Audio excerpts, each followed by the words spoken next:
Zorn's Dungeon is the first role-playing game to be played through the YouTube livestream chat. You're not just watching the game anymore, your character is involved in the action. Spawn a level 0 character, throw them into the Bloodcage, and watch them fight for their lives. Death is permanent, but survivors can reach level 1 for even greater adventure as the game develops. Here's how to play in under 5 minutes. Step 1. Spawn your character. To play, just type bang spawn, that's ! spawn, in the YouTube livestream chat anytime Zorn's Dungeon is being played live. The game instantly rolls a level 0 character with 3d6 stats straight down the line. There's also a 1 in 6 chance of rolling a random demi-human. Your starting HP determines your destiny. Low health means wizards and thieves, while high health means you get to be a fighter, paladin, or barbarian. Every character's linked to your YouTube username, so you know which is yours, and we know who's playing. Each character also gets a unique ID or dog tag. You can also see which characters belong to rare professions or have particularly exceptional stats. Remember, level 0 is brutal, so spawn multiple characters to have backups ready. But be aware there's a 30-second global cooldown on the bang spawn command. If you don't get in on your first try, just try again. The chatbot will confirm what characters are created in the live stream chat. Step 2. The draft. Newly spawned characters enter the tavern. The only way out for a level 0 character is to be drafted into a 12-person party for the Bloodcage. When it's time to assemble a party, the system drafts in this priority. 1. Super VIPs, which the Game Master reserves for special guests or situations.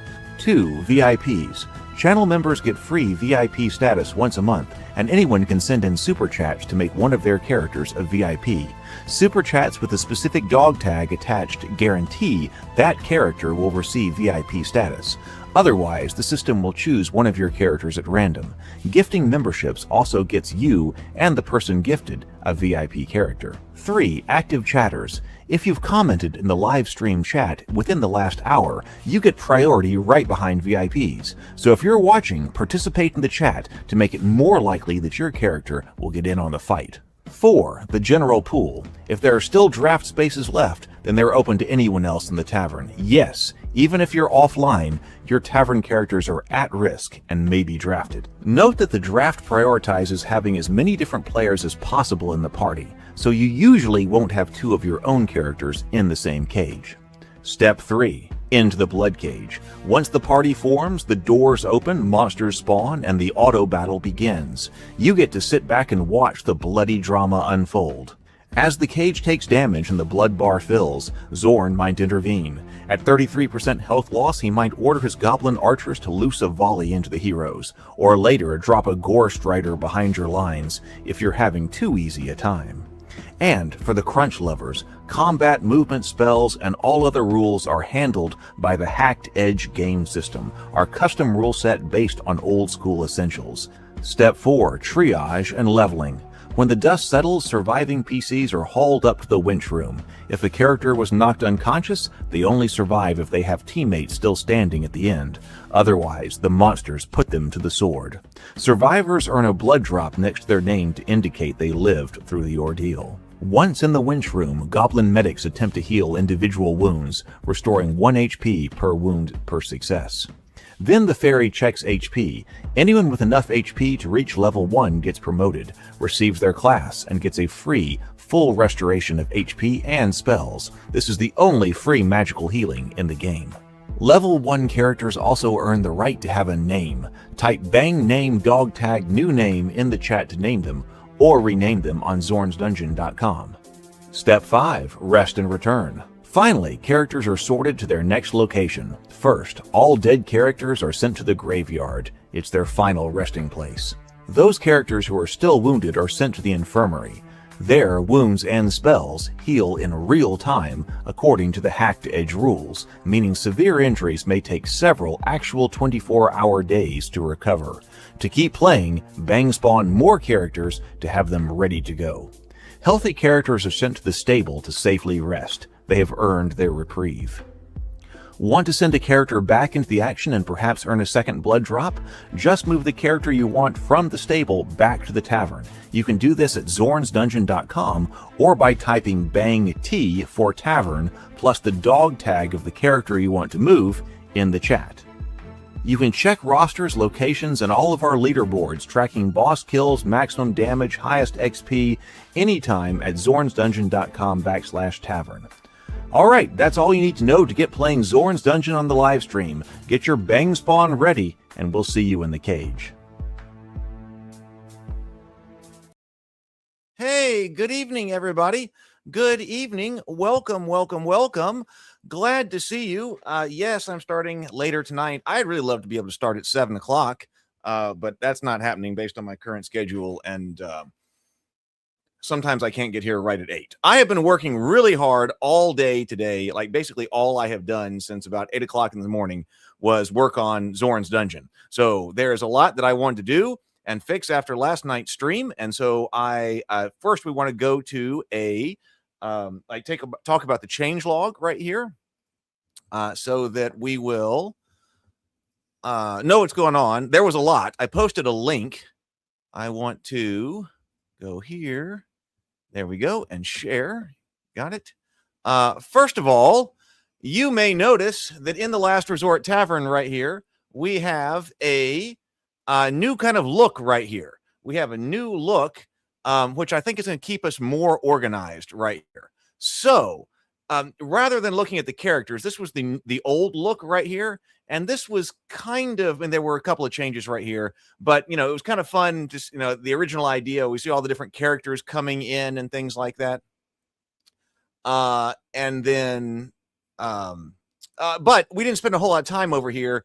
And I think there's a better way to look at the information in the tavern.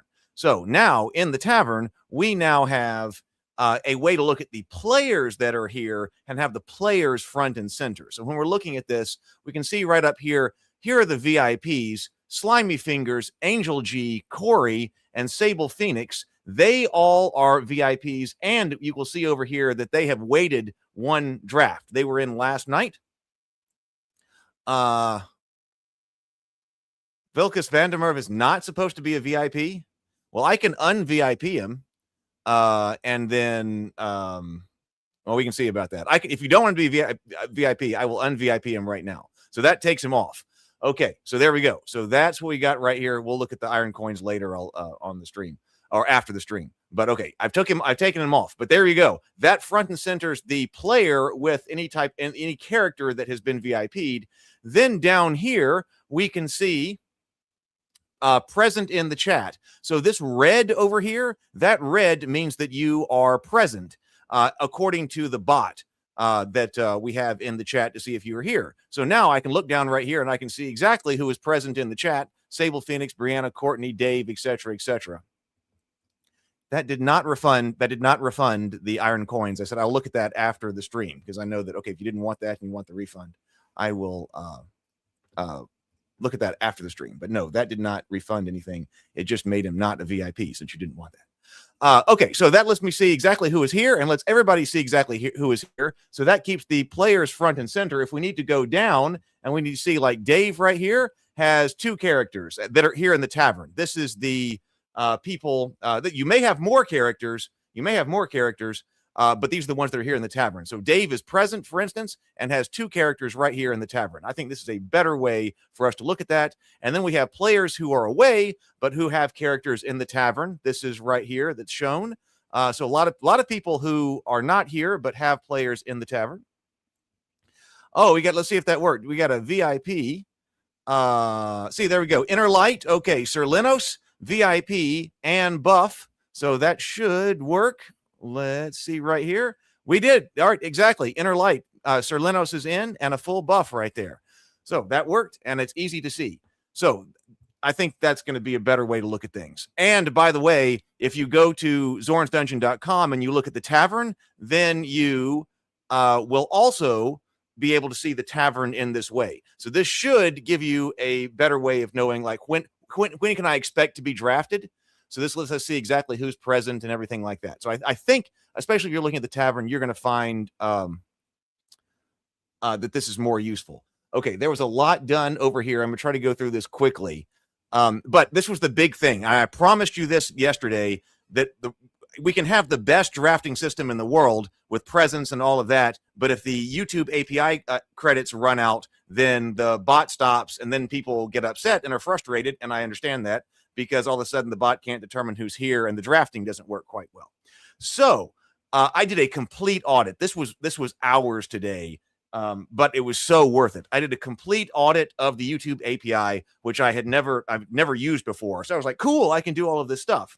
So that did happen last night. We actually went through our quota for the week or the day or whatever last night in the middle of the game.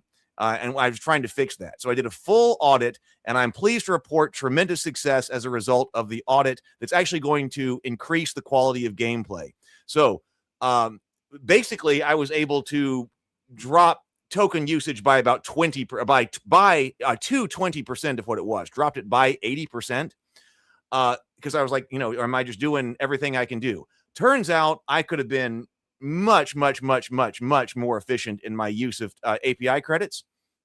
So I don't think we're going to be running into that issue anymore. So that's huge. And that also means, because I was like, well, what if we do have a 4-hour stream, or what if I want to do let's do a 12-hour Zorn's Dungeon stream? Does that just mean that I can't do it because I don't have the API credits? Because that's the hold on running the game. Turns out, actually, now I can. So basically, I think that's been fixed. We'll see. All of these things think they've been fixed, but also as a result, the system should now be more responsive. I didn't know I could do this. The automated system should be actually more responsive when people are in the holding cell, because I have the timer up there, but I would hate it if you buffed something while you were in the holding cell and tried to get in and missed it because there was a delay in all of the communication back and forth. So actually, I think I even found a way to make the super chat buff looker even more responsive. So presence can now be tracked in the show. 80% reduction of API user credits. That was a great way to spend several hours. We also now, I did not find that yet.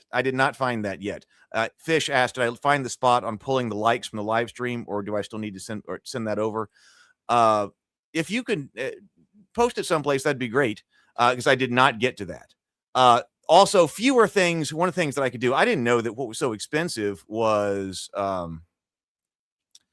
writing things to the chat. So actually, fewer things are being written to the chat, and also things will come out in groups as well, instead of having a whole bunch of, like, when you're drafted into the cage. I think it should be the case that now you'll get notifications as we go, or like in groups. But this was part of some new technology that YouTube has going. And hopefully it works and is cheaper. So there we go. I just told you about the tavern showing the draft queue by player right now, and the red glows by the presence in the chat. Cards show how many drafts a player has been passed over, because we said that if you were here and you're present but you're not drafted, then it needs to know that, hey, you were here, and and if you're still here, then that person needs to be put in the draft. The website tavern has the same view. So if I'm looking at someplace else, like right here, and you want to look at the tavern in the situation, you should be able to do that. I did also have a situation. So I'm finally getting back to gameplay as well. And one of the big issues that I kept seeing that I wanted to stop was when a character would sprint right into the reach of a monster, like right adjacent to a monster, and be unable to attack. And I was like, do not do that. And I had code in there to prevent suicidal charges. And I was like, that's the definition of a suicidal charge. Why isn't that being closed off? Why is that person not doing that? Well, it turns out it was because the system was not considering the monster that you were targeting as a threat. Obviously, it should have. But, that fixes that systematic bug, or should anyway. So now let's look for that this time, which we should have gotten rid of. We will see. Okay, so that is what's going on with the change log. Okay, we didn't went over that quickly. It seemed like a whole bunch of stuff for tonight. I did change up. Yes, so we do have. I guess that didn't get rid of the change log. We are now should be restricting players how many characters you can have, because that was getting out of control, and people were talking about, oh my god, the bang spawn is being spammed in the chat and all of that, and that should that has been restricted now. So anybody who is not a channel member can have 2, and then it goes up from there, and I'm reworking the channel memberships. But right now I didn't deactivate anybody's characters. nobody's going to have characters die or lose them or things like that. But if you have more than like if you're a 9th of the Geekverse, you can have 10, right? So there's a cap there. So let's play with the characters that are spawned. But if you are new here, then hit bang spawn and get in the game and get rolling. But many people have lots and lots and lots of characters, so we can see how they go. And now I was also trying to streamline the VIP situation. We had several different ways.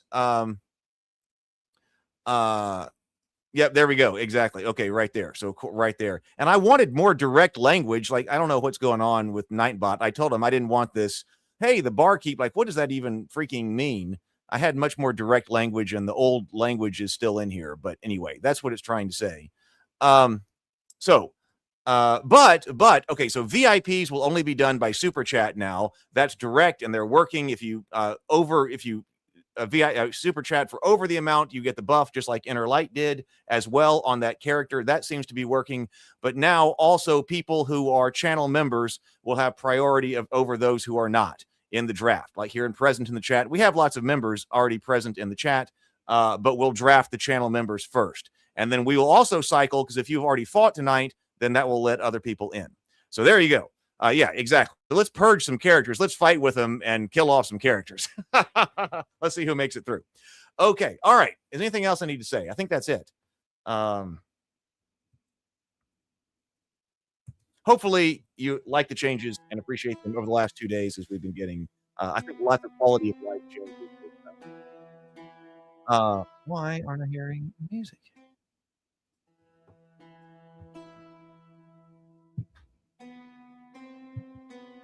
Oh, maybe I just had my volume turned down. Okay, so let's go over to the holding cell and let's draft. Let's draft. The first fight should be all level 0. All right. So that is the new draft priority right there, which I think we talked about. Super VIPs, active chatters. This probably doesn't say anything about channel members yet, so that probably needs to be upgraded. Always still stuff to work on. Okay, let's draft.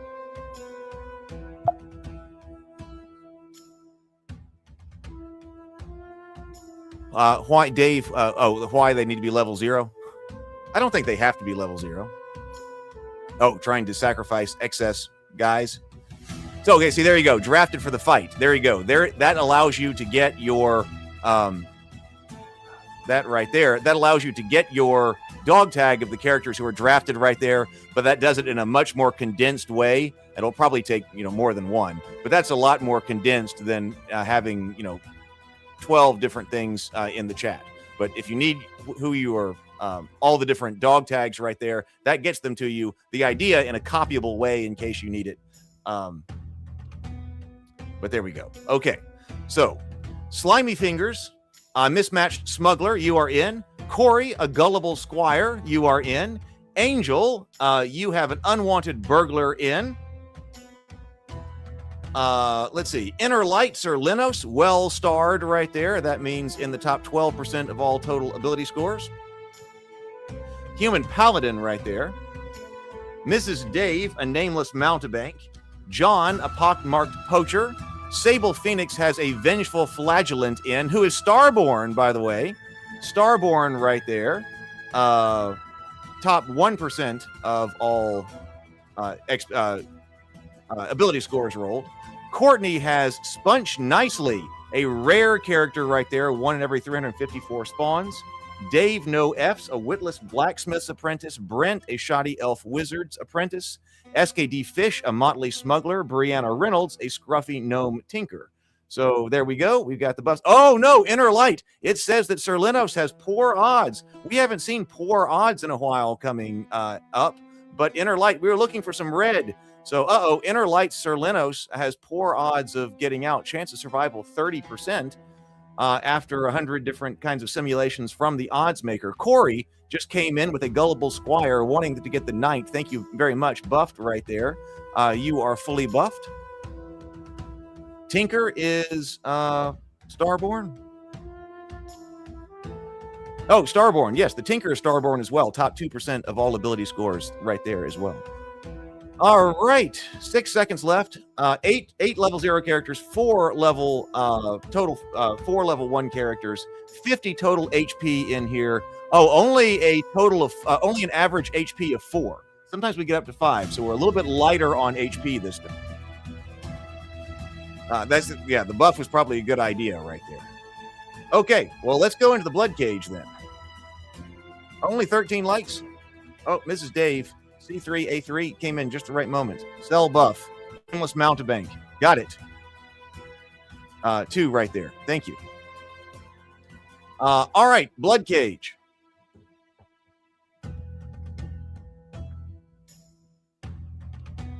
I think we're right. Okay, open the cage. Frontline. Sponge nicely. Courtney. Then Sir Linos. Access your inner light. Turn that down right there. Then Gullible Squire, Corey. Then Witless Blacksmith's Apprentice, Dave. Second line. So front fighters on the front line, but we're lapping to the back, or to the second line with a burglar, Angel G's burglar. Then Nameless Mountebank, Mrs. Dave. Then Mismatched Smuggler, Slimy Fingers. Then a pockmarked poacher, John. Then Motley Smuggler, SKD Fish. Then a Vengeful Flagellant, Sable. Then Scruffy Gnome Tinker, Brianna, and then a Shoddy Wizard's Apprentice on our back line right there. Let's see. All right, let's start the fight.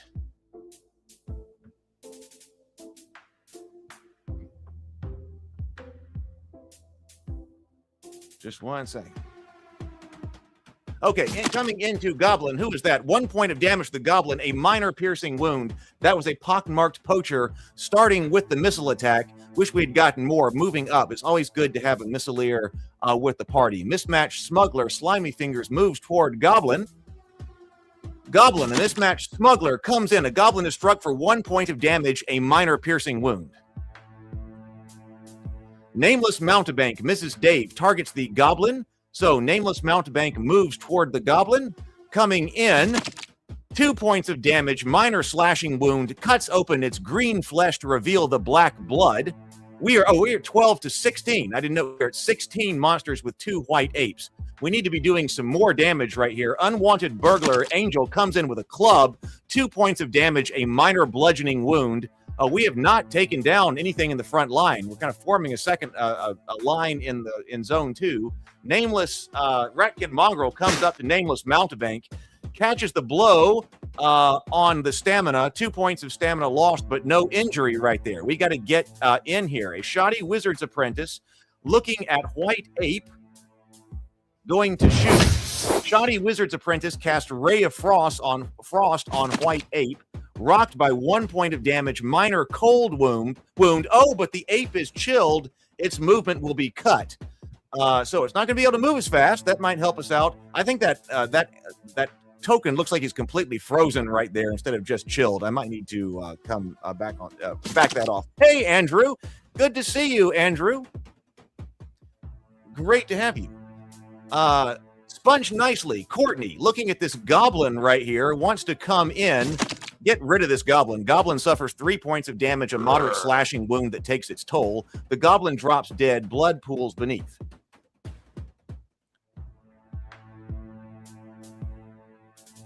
Gremlin targets Mismatched Smuggler, Slimy Fingers, trying to breach our line right there, coming through the hole right there. 2 points of damage to a Mismatched Smuggler, a minor slashing wound. That was a flank attack right there. We don't want him behind the lines. Cave Imp now coming up to Sponge nicely. Courtney's got tons of HP. Strike with the footwork. No damage. 1 stamina point spend. Goblin targets the Witless Blacksmith's Apprentice. Critical strike. Uh-oh, no mercy. The Witless Blacksmith's Apprentice takes 6 damage. 2 turned aside. 4 taken his injury. Dave has dropped. The Witless Blacksmith's Apprentice collapses. He's out cold, but he is still breathing. Okay. On the floor, but he has also opened up a hole in the line. Sir Linos, inner light, the Paladin coming up to fill that line. Nice job. Comes into Goblin number 4, cuts him right there. Death claims the Goblin. Cave Imp now trying to get to somebody. Look, retargeting down to access your inner lights. The cave imp going to be able to get down there. No, not able to do it. Decides not to go. Ratkin Mongrel now targets Sir Linos. Ratkin Mongrel sinks his teeth into, there we go, Sir Linos, but just takes it on the shield right there. He bites some of the shield rim right there as Sir Linos shoves it into his mouth and face. Nice job. Doing what the Paladin is supposed to do. Cave Imp comes in, this time unhurt, 1 stamina point spent. Goblin, Mismatched Smuggler, Slimy Fingers. Goblin comes in with the Crude Spear, 3 points of damage, a moderate piercing wound. A Mismatched Smuggler staggers once and falls forever. Motley Smuggler, SKD Fish, targets the Gremlin coming up. A Motley Smuggler comes in. Gremlin takes 5 points of damage, major slashing wound. That is plenty to open up a Goblin and leave him laying on the floor.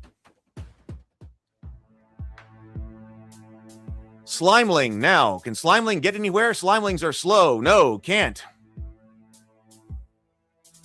Next Slimeling. Any place to go for this Slimeling? Not so much. Our wall is holding right here. Scruffy Gnome Tinker coming into Goblin number 3. 4 points of damage to a Goblin, a moderate bludgeoning wound. Goblin falls with a final thud. Goblin. Goblin targets the Unwanted Burglar. This is Angel G. Parries and deflects the worst. No wound, stamina spent only. Gremlin. All the way there in the back. It's a long way for the Gremlin to go. Coming up, but I don't think he's going to be able to attack. No, he is. Gremlin number 1 comes up on an Unwanted Burglar, Angel G. 2 temporary HP spent, no wound.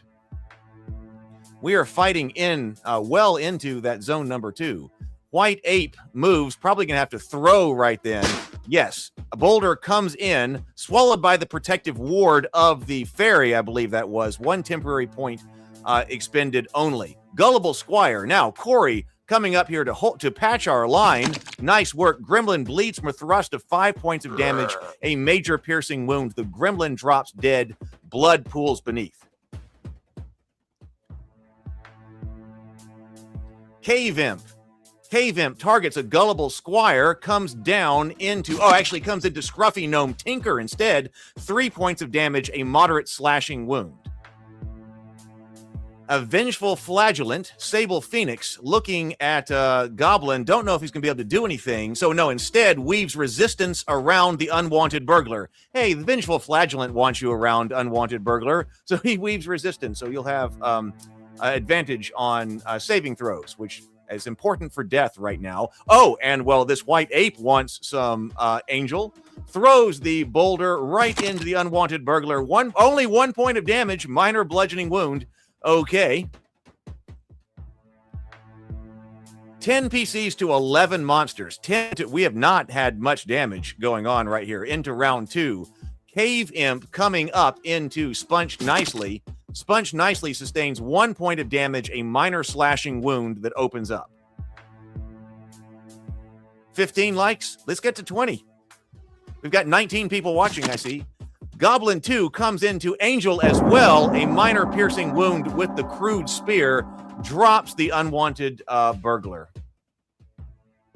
Oh, our center line has a hole in it now. Oh, so we got to patch that. Shoddy Wizard's Apprentice doing some work from the back of the line, going in with Ray of Frost as well into this White Ape. 1 point of damage, another cold wound, movement cut. That's the movement rider doesn't stack. Zorn readies the archers. The volley is incoming. Is Zorn going to try to shoot us down? We're going to find out here. Okay, Wizard's Apprentice moves to the back. Nameless Mountebank, Mrs. Dave, targets Ratkin Mongrel. A Nameless Mountebank closes. 2 points of damage, a minor slashing wound. Hey, great power.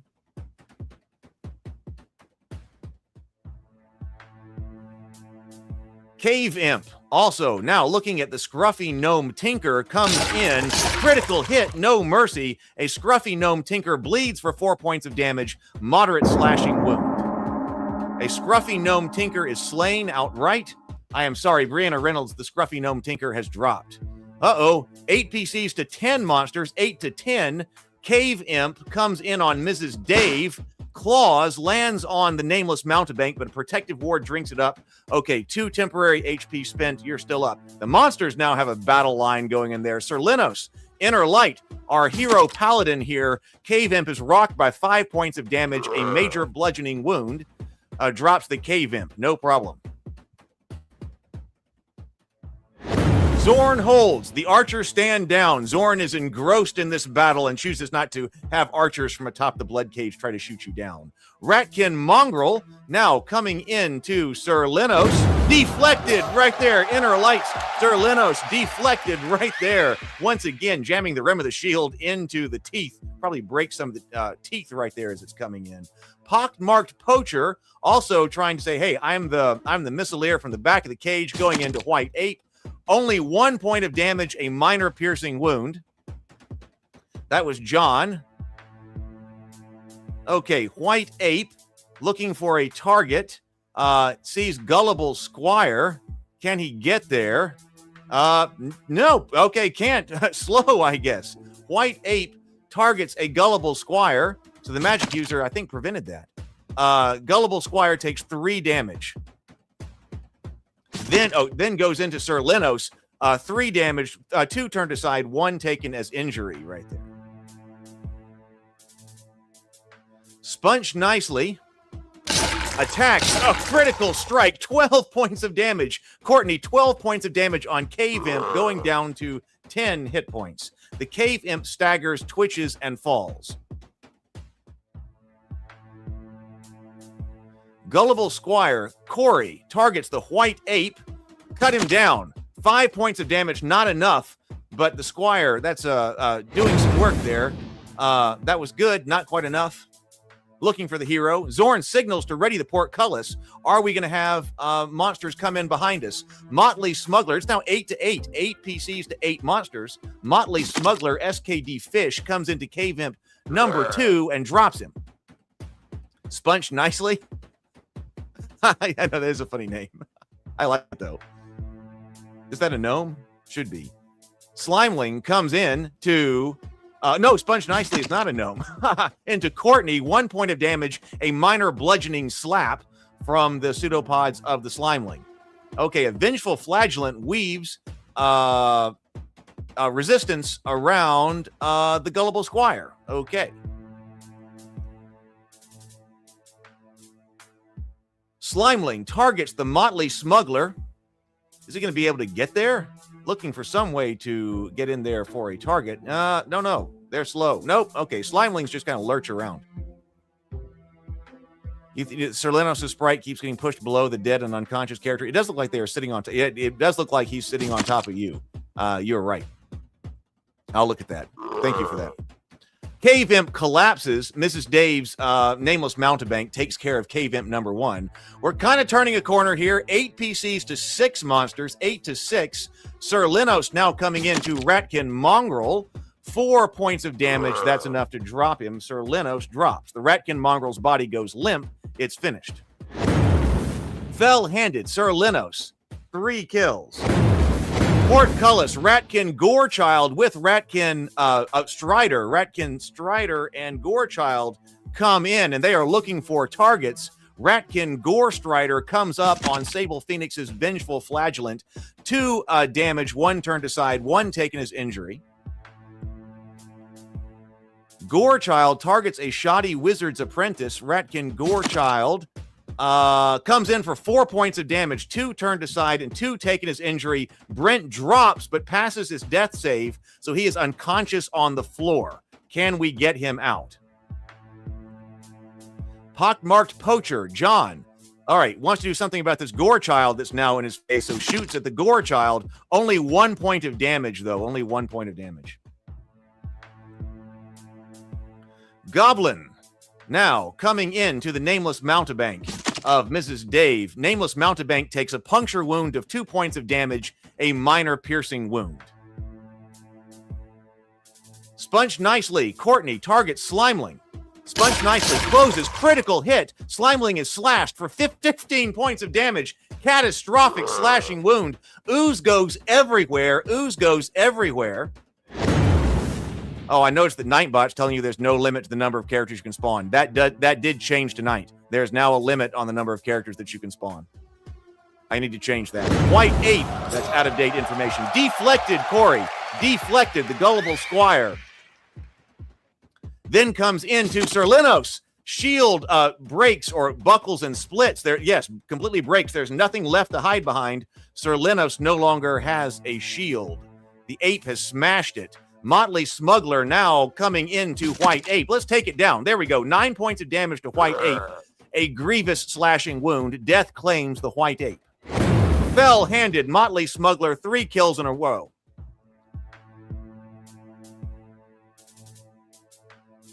Vengeful Flagellant, Sable Phoenix comes into Ratkin Gorechild. Flagellant arcs in with the flail. 5 points of damage, major bludgeoning wound across the head of the Gore Strider, but still up and fighting. Gullible Squire comes into Goblin number 2. Let's cut this down. Time for this Goblin to get out of here. Goblin is rocked by 5 points of damage, a major piercing wound. The Goblin drops dead, blood pools beneath. White Ape. White Ape now looking at Motley Smuggler right there, slamming the fist in. 4 points of damage. Uh-oh. Moderate bludgeoning wound. Struck dead. SKD Fish. Oh, so there was a level 1 character. Level 1 character has dropped F in the chat. Let me, I'm going to star that, Daniel, so I can get back to it.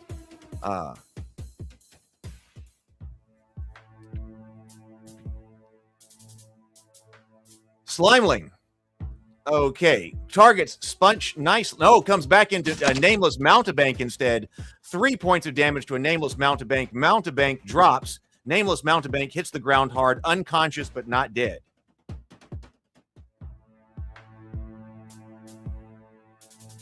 Round 4. We are now going into round 4. Zorn's going to make us fight this out. 5 PCs to 4 monsters. 5 to 4. Gore Strider comes into Sable Phoenix. Vengeful Flagellant cut for 4 points of damage with the claws. He's still hanging on with 1 HP. Still hanging on. White Ape targets Gullible Squire. White Ape strikes barehanded. 1 bludgeoning wound on Corey. Okay, and then also with another fist comes into Inner Light for 2 points of damage, a minor bludgeoning wound.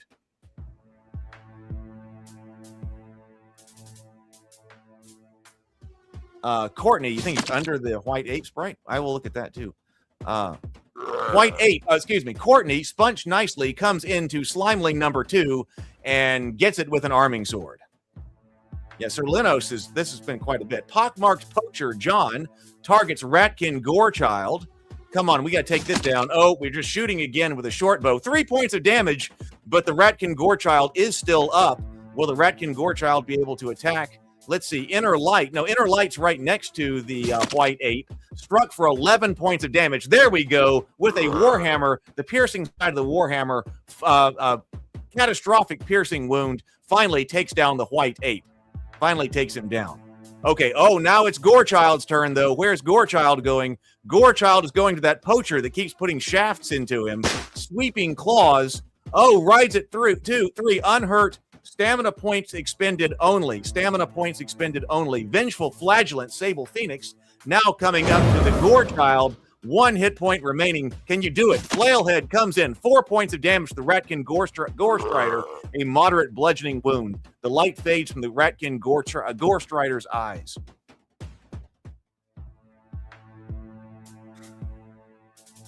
Sable Phoenix runs away right there.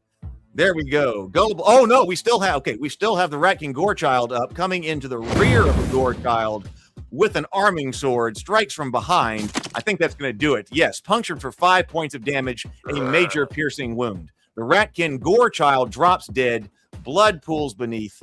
Done. Fell-handed. Victory. Well, that was worth 12 XP each.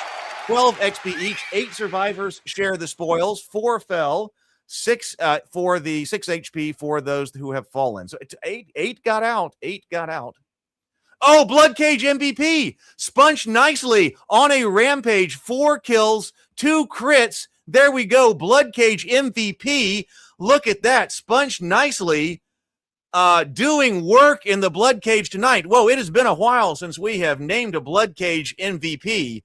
Whoa. So, those are rare. Those are rare. So, Spunched nicely. Courtney, MVP. Okay, MVP does not go down. Oh, there we go. Sponge Punch is going to become very well known after night. Yes, absolutely. All right, let's go to the winch room. Turn the winch, bring them up.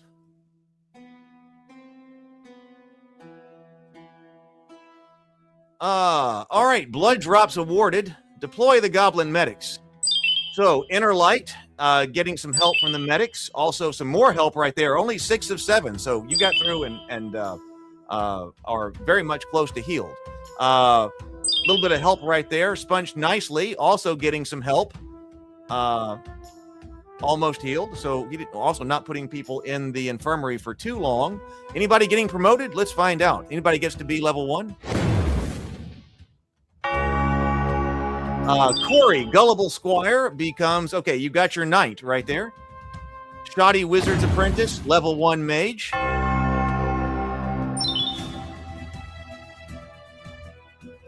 Fairy's Blessing, wounds wash away, spells restored. Charm person right there. Witless Blacksmith, Dave, fighter, level 1.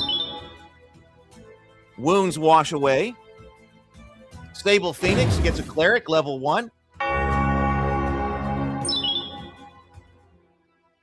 Spells are restored as well. Pockmarked Poacher, lots of promotions. Thief, level 1, gets through. The Fairy's Blessing, the wounds wash away. Let's sort and dismiss. Now let me look at something before. I'll go over here to the tavern so we can see who's here. So if you're present in the chat, no VIPs at the moment present in the chat. And okay, so fought tonight. So we've moved people down to from fight tonight, so that now we have other people who are cycling in. We'll go back down, but it gives us the rotation that we're kind of looking for right here, unless there's a VIP that goes in. I do want to look at this right here. I'm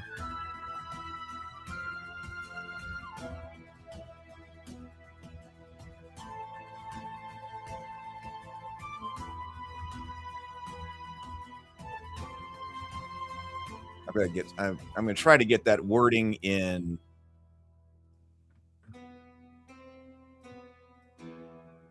There was a deployment that did not go through that needed to. Let me see if this works.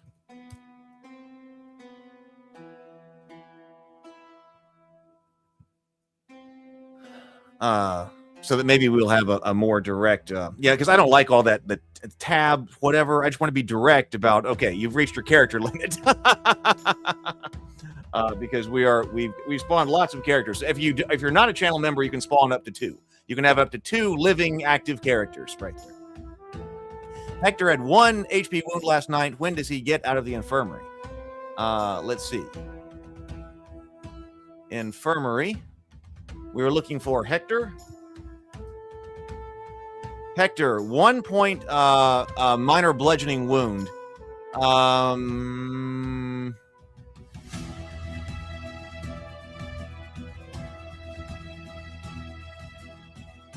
Might be tonight.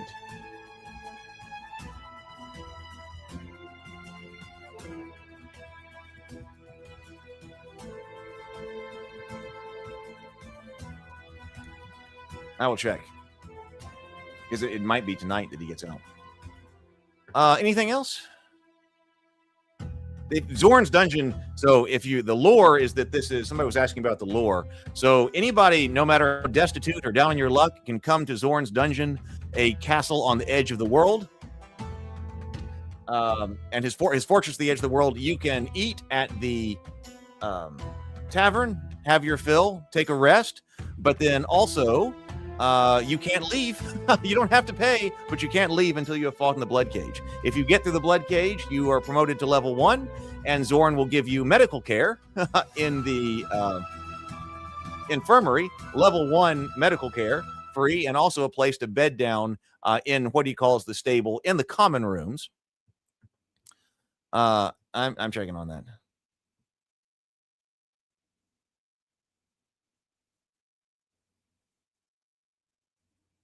We're checking on Hector. All right, let's go. Yes, okay. Dave is showing that you can bang Char. Go ahead and get your characters, your location, dog tags, and type of character right there. Let's go back around. Let's go to the holding cell. I think it's time to spawn. Well, I don't like that. I mean, I don't like that. Oh, but you want to know who you? Well, I think you are the sponsors. So you can definitely sponsor who you are in the world here at Zorn's Dungeon. You must be the people who are watching and sponsoring heroes. That's how, and I want to have something that's a bit more in universe about the different buffs and things like that. And then also I want you to be able to buy equipment with the iron coins for them. So you are the like the benefactor. You're like the benefactor of people there. So you're part of, I don't know, some type of, well, whoever, the wealthier or well-to-do here at the tavern sponsoring the heroes. Yeah, Goblin Merchant Lords. You could totally be Goblin Merchant Lords. All right, let's go over to the holding cell. Yeah, well, you know, I had something like that. Still 15 likes. Yeah, you know, that's I tried to actually have some betting in the blood cages. I actually had that idea, but it was too complicated to implement cleanly. It was too complicated to implement cleanly, at least in the beginning. RPNK. I want to go over here to characters. Oh, we do have, let's see, fairy gift. We got one fairy gift. Dave, that got you iron coins sent to zornsdungeon.com. Did you intend to we're looking for something else? Let's go to the gift of the fairy. The fairy says, hero of the cage, you bled for Zorn in his cruel game, and though you did not break, your gear did. Hero, here, take this. I found it for you. It might have the blood of one less fortunate on it, still on it, but it was all I could find. Use it well to become the hero I know you can be.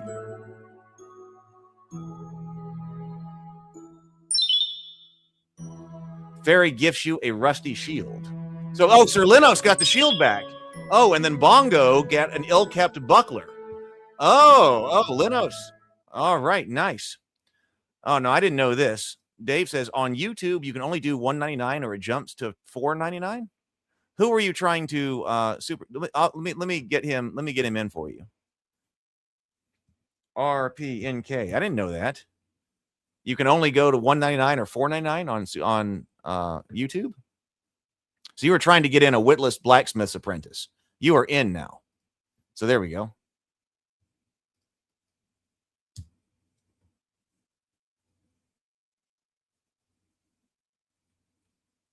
Oh, you have to type in the amount yourself.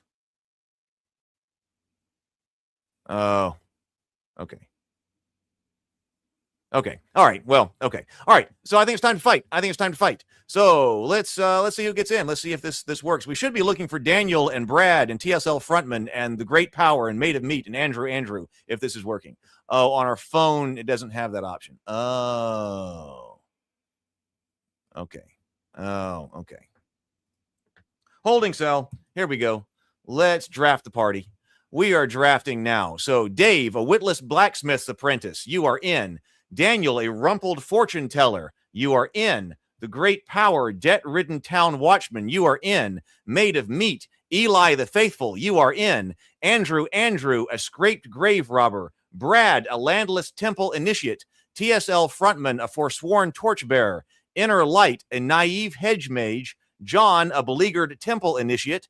Mrs. Dave, a defiant torchbearer. Corey, a frayed gnome apprentice illusionist.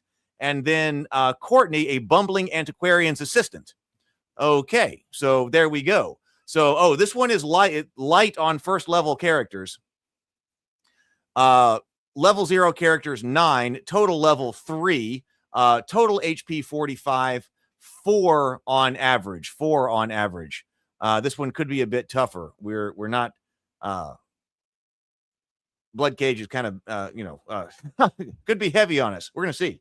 But we said, hey, we want to make it harder. So let's see. Odds maker coming in. Actually, the betting is why I had the odds maker anyway. But when I said, okay, I don't have time to actually do the betting, and it's kind of clunky anyway, I went ahead and left the odds maker in to try to calculate exactly how likely they are to survive. Oh, Daniel, 38% chance with the rumpled fortune teller. Not enough to get a red, but that's kind of low. 40% for the witless blacksmith's apprentice. Let's see. Andrew has a 70% chance. Made of Meat, Eli the Faithful, 84. TSL Frontman, 89. Dave, 65. John, 84. Very nice. Naive Hedge Mage, 49% chance. Afraid Gnome Apprentice Illusionist, 61%. Courtney, a bumbling antiquarian's assistant, has a 56% chance. Daniel says the fortune teller is not going to be filtered out of my roster. His only combat ability is to run in and whack things with his stick for exactly 1 damage. He's not going to make it out. And a 2 HP gnome. Yeah. Andrew also, that scraping grave robber also has 2 HP. Brad, 61%. 5 HP. 5 HP. All right. Let's head to the Bloodcage. Let's do this. Let's fight.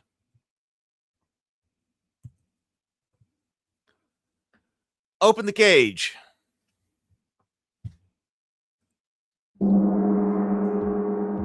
Landless. Okay, we are fighting 18 monsters. We are fighting 18 monsters. Only 1 white ape, though. Only 1 white ape. But Landless Temple Initiate, the front lines. We have a lot of fighter types, though. We do have a lot of fighter types. Landless Temple Initiate, Brad, front line. Witless Blacksmith's Apprentice, Dave, front line. Debt-Ridden Town Watchman, Great Powers, front line. Beleaguered Temple Initiate, John, front line. Second line, Forsworn Torchbearer, TSL frontman. Defiant Torchbearer, Mrs. Dave, second line. Scraped Grave Robber, Andrew. Eli the Faithful, Made of Meat. Then Frayed Gnome Apprentice Illusionist, Corey. Then Naive Hedge Mage, Access Your Inner Light. Rumpled Fortune Teller, Daniel, third line. Bumbling Antiquarian's Assistant, Courtney, third line. Okay. Let's go. Goblin, targeting the Witless Blacksmith's Apprentice. Goblin starting this up with a crude spear. 2 turned aside, 1 taken as injury, a minor piercing wound right there, 5 of 6. Goblin Runt now up as well. Oh, and we have a lot of cave imps as well. Goblin Runt now coming into John. Deflected right there.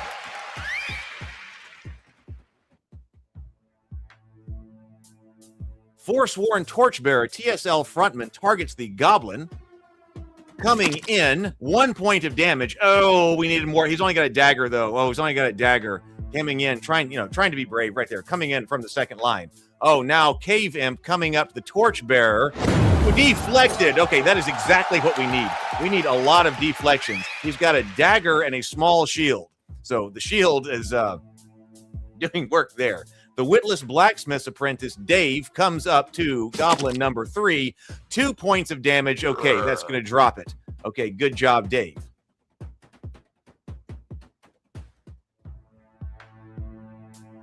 Okay, Gremlin. Gremlin targets a Witless Blacksmith's Apprentice, TSL frontman. Going to be difficult for the Gremlin, I think, to get there. Yeah, coming around. Oh, but not able to attack.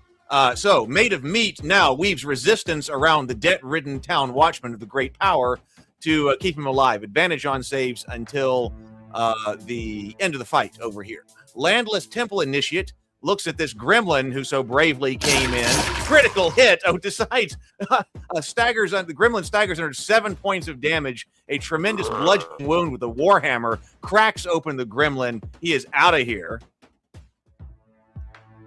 Yeah, got him from behind the Great Power, out from behind the Great Power. Rumpled Fortune Teller coming in with a staff, cracking the staff against the Groblin Runt. That's all he can do. A minor bludgeoning wound.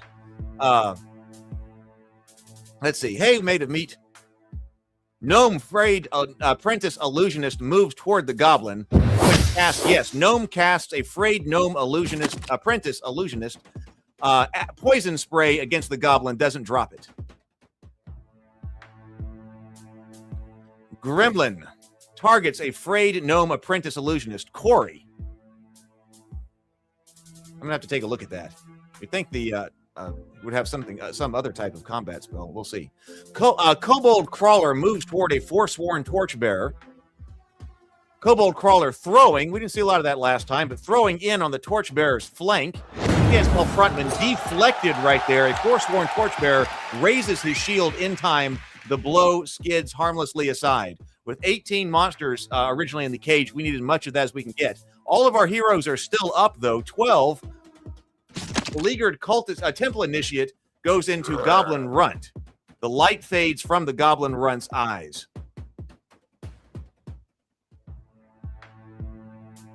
Okay, Goblin's turn. Goblin comes up to the frayed gnome. No, then retargets to the Temple Initiate. Retargeting. Sets the shield and rides it out. Nice job, Brad. Okay, that's exactly what we are doing here. What we need to be doing. Goblin moves toward a frayed gnome apprentice illusionist. Punches the point at the Corey. But Corey is still up. Now, we haven't had a lot of people who've been actually able to save themselves, but his wounds are horrific, but his defiance is absolute. We will see what happens right there. Gremlin targets a beleaguered Temple Initiate. He may just absorb another action from the monsters. Beleaguered Temple Initiate takes most of the impact. 1 stamina spent, no wound there. They're kind of keeping us corralled. Ape coming in. I bet Ape is going to throwing at the Forsworn Torchbearer. Into the flank. Parries and deflects the worst. No wound, 1 stamina spent, no injury right there. Parries the boulder attack from the White Ape. A debt-ridden town watchman targets the Gremlin. The Gremlin is going to take 4 points of damage from a long spear, a moderate bludgeoning wound. The Gremlin falls with a final thud.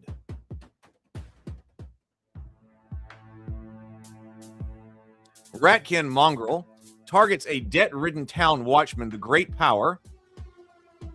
Ratkin Mongrel gnashes at the watchman. 3 points of damage, leaving him with 2 HP remaining. Cave Imp now coming also into Torchbearer. Torchbearer sliding right in there. Clawed strike at the blacksmith's apprentice, actually of Dave, a minor slashing wound with the talons here. Hey, Tabletop Scholar. Cave Imp moves toward the Landless Temple Initiate. Claws go in, rolling with the strike. 1 stamina point spent. Goblin Runt targets a Defiant Torchbearer, Mrs. Dave. Not going to be able to get there, or retargeting. Let's see. Goblin Runt now wants some great power if he can get there. They're forming their battle line at the edge of Zone 1 and Zone 2, but stands there. Cave Imp now also coming up to great power. Look at the jam right at the line. Deflected right there. John, the beleaguered temple assistant, deflects it. No damage right there. Yeah, we have kind of like a football line here at the boundary between Zone 1 and Zone 2. Slimeling targets a Landless Temple Initiate, but Slimeling's not going to be able to go anywhere. Scraped Grave Robber targets Cave Imp coming up. Andrew, Cave Imp is opened up by 1 point of damage, a minor slashing wound. If you're watching and you haven't played before, hit bang spawn, ! Spawn.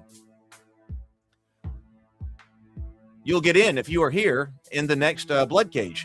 Slimeling still can't get anywhere with this battle line that's forming. Kobold Crawler probably going to be able to find a target because we're tall. Kobold Crawler throws the Great Power, debt-ridden town watchman, 1 point of damage, a minor piercing wound. He's down to only 1 though. Like how many of we have 11 PCs. We have 1 unconscious on the floor, but we still have 11 PCs up to 14 monsters. The naive hedge mage, to access your inner light, is throwing Firebolt, going into a white ape for 5 points of damage, a major fire wound. And backs up to the corner. Defiant Torchbearer, are you going to be able to find the target? I don't think our battle line is too strong. Yeah, you're not going to be. I'm sorry about that, Mrs. Dave. Not able to get there. We are all jammed up. Now, this is the Antiquarian's assistant looking at White Ape. Throws Acid Splash in on Cave Imp's flank. 2 points of damage. Yes, that drops Cave Imp. Major Scorching Wound. Yeah. Okay, needed that. We got to open this up here. Round two. It is a struggle here in the Bloodcage. 11 PCs to 13 monsters. White Ape sees great power. Oh, White Ape is not afraid to just burst right in there. Coming up at the Witless Blacksmith's Apprentice. Critical strike. Oh, a Witless Blacksmith's Apprentice suffers 8 points of damage. A tremendous bludgeoning wound with his fist. Drops. Still alive, though. Still alive. A Witless Blacksmith's Apprentice blacks out from the trauma, barely clinging to life. White Ape coming in on a debt-ridden smuggler's. Ridden man. Still alive, though. Great power drops. Still alive on the floor. Zorn readies the archers. A volley is coming. It seems to be running okay on my side. People seeing it slow. TSL Frontman comes into Cave Imp. Critical hit. Okay, 9 points of damage. There we go.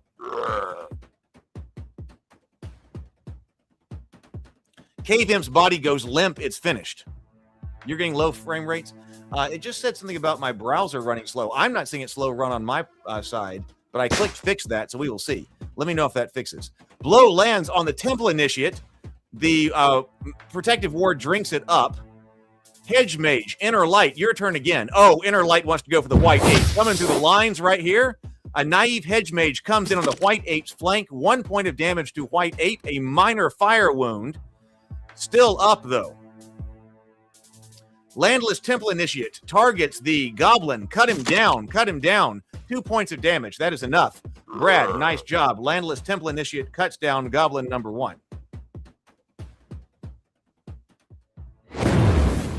Zorn holds. The archers stand down. With this many monsters in the cage, they just like to watch. All of us above, the goblins are prowling around, but they don't shoot. Rumpled Fortune Teller, 2 points of damage. There you go. Drops Cave Imp with the staff right there. Okay, let's get Rumpled Fortune Teller fell-handed. Let's get, and fell, yeah, moving back. Okay, moving back. Now I want the Fortune Teller to survive. Ratkin Mongrel targets beleaguered Temple Initiate. Deflected right there. Beleaguered Temple Initiate pivots the shield into the blow. The strike skates harmlessly across the boss. Gremlin now targets Forsworn Torchbearer, TSL Frontman. Gremlin comes in on Forsworn Torchbearer, cuts him for 1 point of slashing damage. Okay, beleaguered Temple Assistant John now targeting Ratkin Mongrel. Ratkin Mongrel is pierced for 4 points of damage, a moderate piercing wound. Ratkin Mongrel collapses and is dead. Zorn signals to ready the Portcullis. Goblin standing by the crank. We'll see if we have Portcullis monsters come in behind us. Bumbling Antiquarian Assistant, Acid Splash. We're trying to take this White Ape down with magic. This large ape that you can see lumbering above all of the goblins. 3 points of damage. White Ape dropped. Light fades from the White Ape's eyes. Drops it. Okay, we are beginning to open some things up now. 9 PCs up, but 3 of them still alive on the floor. Monsters. Kobold Crawler goes into Forsworn Torchbearer. TSL Frontman deflected. The blow skids harmlessly aside.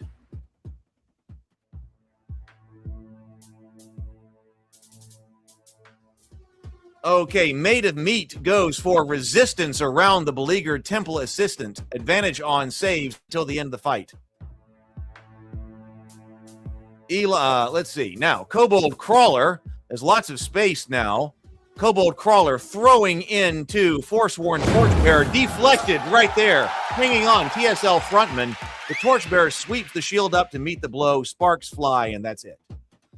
Nothing going for the Kobold there. Kobold Crawler kind of steps behind the Slimeling. Oh, the Kobolds are using the Slimeling as shields.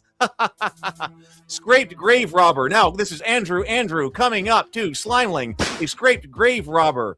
But using a piercing attack against a slime. Nothing right there.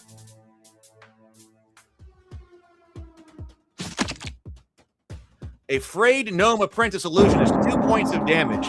A Frayed Gnome Apprentice Illusionist's body finally surrenders. Uh-oh, Corey. The gnome is down. The gnome is down. Slimeling targets a Scraped Grave Robber. Slimeling swings at Andrew. 3 points of damage. 1 turned aside. 2 taking his injury. Oh, Andrew. Oh, Andrew. Andrew, I am sorry. I am sorry. Got out there and didn't make it. The Slimeling brought you down. 8-8. 8-8. Goblin Runt moves toward Defiant Torchbearer, but I think it's going to retarget once Beleaguered Temple Assistant instead. Critical. Uh-oh, critical hit. Takes 4 points of damage, 2 turned aside, 2 taking his injury, and takes a minor piercing wound right there. Oh. Defiant Torchbearer, Mrs. Dave, wants that Goblin Runt who originally wanted him. Goblin Runt is cut for 7 points of damage, a tremendous slashing wound. Opens the flesh of the Goblin Runt, black blood everywhere. Defiant Torchbearer still doing white.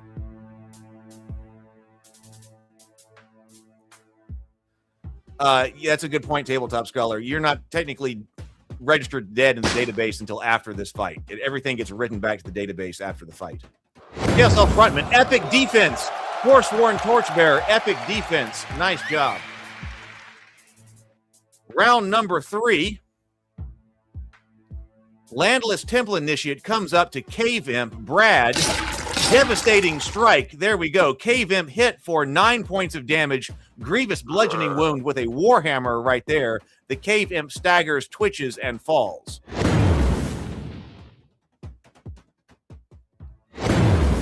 Portcullis. Oh, Ratkin Gorechild comes in. We're sending 1 Ratkin Gorechild in.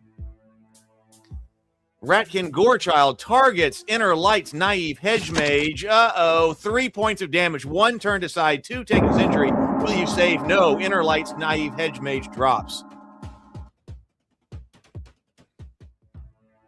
Make sure you hit the like button, everyone, so we can get the blessing of the fairy. Ratkin Gorechild now coming in. Let's see. No, Forsworn Torchbearer targeting Gremlin. 5 points of damage. That's enough to drop a Gremlin. Forsworn Torchbearer takes out this Gremlin right here. Beleaguered Temple Initiate goes toward Ratkin Gorechild. Beleaguered Temple Initiate is pierced for 2 points of damage, a minor piercing wound. Goblin targets Forsworn Torchbearer, TSL Frontman. Deflected. Our fighters have been doing what they are supposed to do. Untouchable. 4 unscathed, TSL Frontman. That is a lot of actions that you have absorbed. Nice work. Kobold Crawler moves toward a Landless Temple Initiate. Deflected. Brad Henry deflected. Nothing going for the Kobold right now. It's 7 PCs to 6 monsters. It's still a fight here, but the heroes are doing pretty well. Brad Henley is now targeted by the Kobold Crawler. Deflected right there.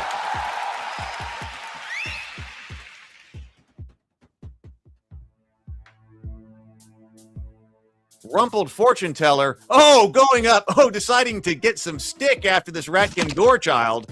Staggers under 1 point of damage, a minor bludgeoning wound that leaves its mark.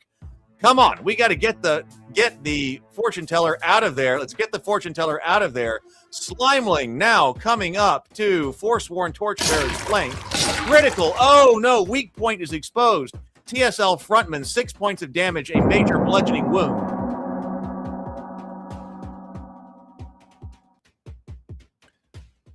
I mean, I can reset things on my side, but some people are saying they're seeing something with the stream, and some people are not. So I'm not sure what's going on. A bumbling antiquarian's assistant comes in on the Ratkin Gorechild's flank with a staff as well, coming in. 2 points of damage. 2 points of damage. A minor bludgeoning wound, but that takes out the Ratkin Gorechild. Nice job, Courtney's bumbling antiquarian's assistant. Fell-handed. 3 kills. Fell-handed. 3 kills. Okay, Made of Meat weaves resistance around the Defiant Torchbearer.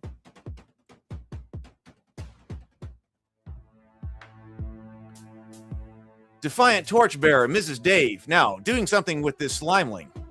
A Defiant Torchbearer attacks. Slimeling is rent for 4 points of damage, a moderate slashing wound. Defiant Torchbearer, Mrs. Dave, trying to get to 4.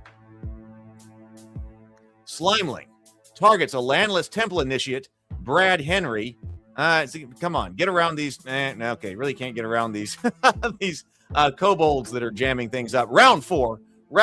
Beleaguered temple initiate sees this is John moving in toward Goblin. A beleaguered temple initiate comes in. Goblin is punctured for 1 point of damage from the piercing side of the Warhammer. Eli the Faithful. Goblin 2 comes in on the Goblin's flank. Goblin, 4 points of damage, a moderate bludgeoning wound. The Goblin lets out a final snarl and falls.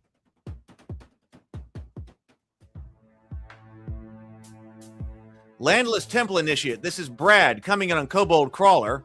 Landless Temple Initiate sets upon the Kobold. 4 points of damage, cuts him down. We can't do level 2 yet. I'm not ready.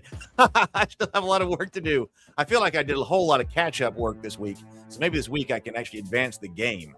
A lot of quality of life improvements this week, but this weekend I want to advance the game more. 1 point of damage, minor piercing wound. Like we still have to get first level spells in there. And some other things I want to do. Rumpled Fortune Teller targets Kobold Crawler. In the flank, Rumpled Fortune Teller coming in on Kobold Crawler's 2 flank. Come on. 3 points of damage. 3 points of damage. Kobold Crawler drops dead. Blood pools beneath Kobold Crawler number 2. Nice job. Did we just have one Slimeling up? Yeah, we just have one Slimeling up. Bumbling Antiquarian's assistant moves toward the Slimeling. So, Slimeling staggers under 1 point of damage, a minor bludgeoning wound. Slimeling turns around. Oh, no. Okay, into Bumbling Antiquarian's assistant. 2 points of damage. 1 turned aside, 1 taken as injury. Defiant Torchbearer, Mrs. Dave, targets Slimeling. Put him down, Mrs. Dave. Cut for 7 points of damage, a tremendous slashing wound that cleaves the slimy meat. You cleave that slimy meat. 3 kills. I cleave slimy meat. Victory. 6 souls walk out alive. 2 are hauled out unconscious. The crowd roars for the living. Did we hit 20 likes? Corey says we hit 20 likes. 10 XP each. 8 survivors share the spoils of 10 XP each. The 4 that fell get 5 XP each. We also got to get money in the game. So there's a lot of game advancement that needs to be done. The quality of life improvements were extremely important. And I'm glad that I did that. I'm feeling much better about it because I want to be able to get more toward game stuff. Let's turn the winch room. Okay, blood drops awarded for everyone who survived. Let's go to the goblins. Dave, no Fs. A little bit of help from the goblins there. Oh, okay. All right, that's all we had. Promotions. Level 1s do more damage, yes. Paladin, level 1. Brad Henry. Rumpled Fortune Teller, Mage, level 1. Wounds wash away. Fleet spells learned. Great power, debt-ridden. Watchman becomes a fighter. Your wounds are washed away. Bumbling Antiquarian's assistant, Courtney, Mage, level 1. Fairy's Blessing. Wounds washed away. Spells are restored. Magic Missile. Spell learned right there. Bumbling Antiquarian's Assistant. Beleaguered Temple Initiate. Paladin level 1. John, level 1 Paladin.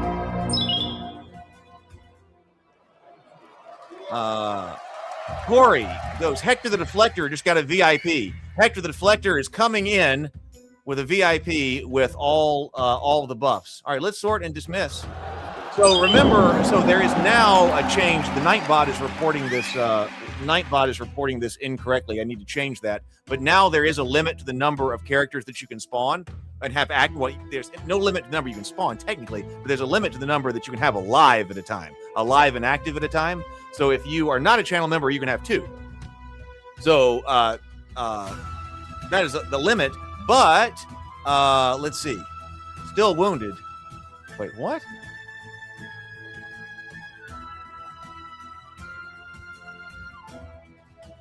Okay. No. So what I was saying was that because of that, but we've got plenty of characters. We've got a lot of characters in the stable right here. We have 262 characters in the stable.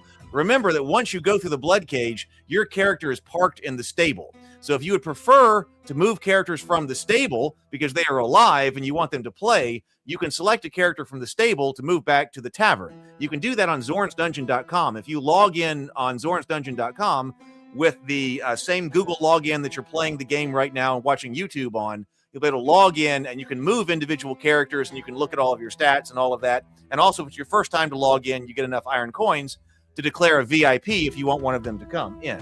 So I'm sure a lot of these, we have a lot of 1 blood drop characters here who might want to come back around and try for some more. You can also right now hit Bang T all. I'm showing this right here in the chat. Bang T all. Just Bang T space all right there, and that will move all of your characters like it just reported for me right there. All 7 of my stabled characters were marched to the tavern. So if you don't want to deal with going to the website, and you don't want to, you're okay with moving them in bulk, you can hit Bang T all, and that moves all of your characters over to the tavern to be eligible for fighting. And yes, you can go the other way with Bang S all. Level 0 characters are never allowed to leave the tavern, but if you have level 1 characters in the tavern and you want to just move them all over to the stable to be safe for the night or whatever, you can hit Bang space S all, and then it will report to you that what happened to your characters right there. So remember that if you would like to take advantage of that and have some of the other characters. Daniel's asking, should the fortune teller stay or should the fortune teller come back in action? So over here at the tavern, let's see. We've got VIPs, the Tabletop Scholar, then Sable Phoenix. Tabletop Scholar has a disowned dwarf tunnel guard. Then Sable Phoenix has a flimsy alchemist assistant. And then Corey says Hector the Deflector. Let's see. And then Corey has Hector the Deflector. Okay, so fought tonight. Let's see. Players who are away but who have characters in the tavern. Okay. And fought tonight. So we're going to be picking from all of them still because fighting tonight, that's not a problem if there's nobody ahead of you. People who have not fought tonight and come in and hit the tavern would be ahead. But it looks like we've got nobody who is here and watching but has not fought tonight. So hit, well, we got 20 likes. Oh, that's right. We got 20 likes. Let's see. Let's go over here. I think I have to go here. Let's go here. Let's go to the Blessing of the Fairy. So we get to 20 likes. People are confirming that. So let's do Blessing of the Fairy. The fairy sneaks into the tavern to bless everyone with +1 temporary hit point that will last for 24 hours or until you go through the Bloodcage. So there we go. I think we're getting everybody blessed. There we go. Thank you very much for all 20 of the likes. You're going over here. I really like this player view of the tavern. This is really nice. This is really nice.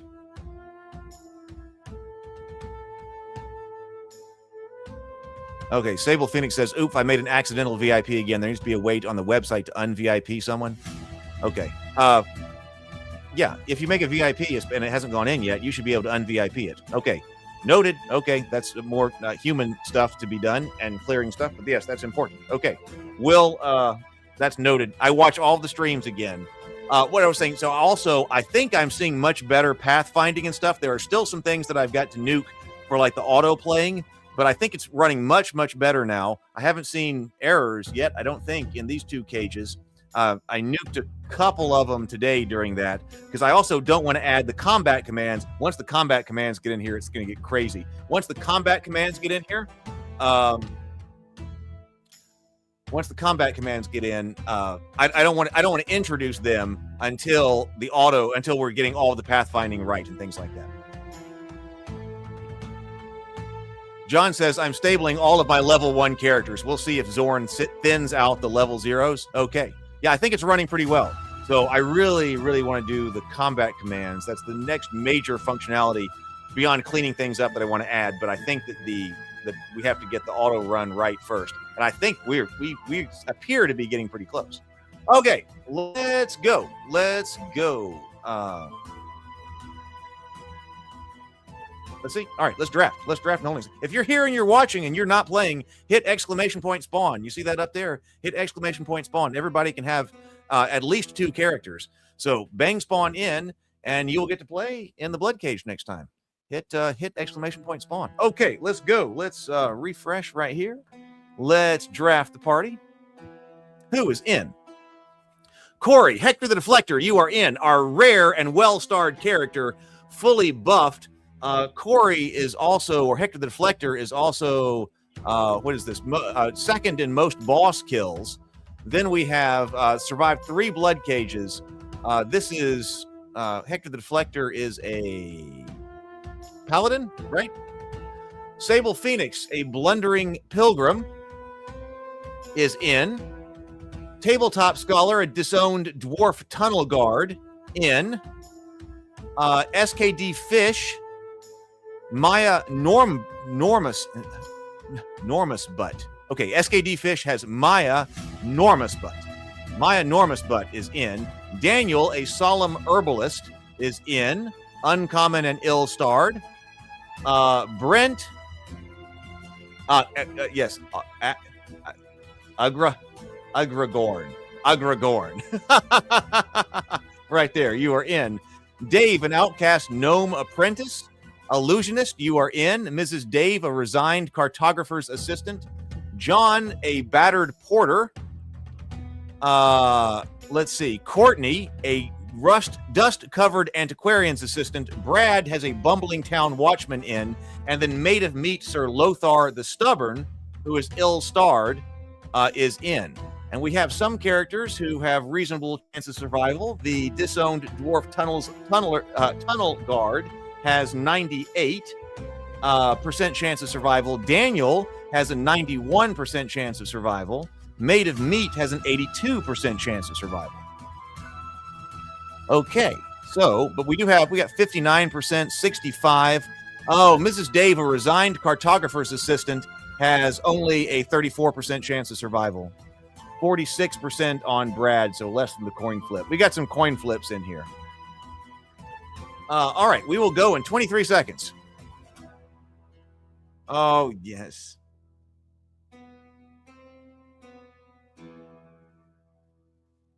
That's a great name, SKD Fish. You just want to hear me say that, right? All right, let's go over to the blood cage. It is time to fight. Let's see how these people do. And what have they got to fight? Let's go to the blood cage. Oh, Daniel. Oh, I think you might have just made it, Daniel. Let me see. I hadn't pressed the button yet. There we go. Okay, Daniel. Daniel, the solemn herbalist, you are in. Gotcha.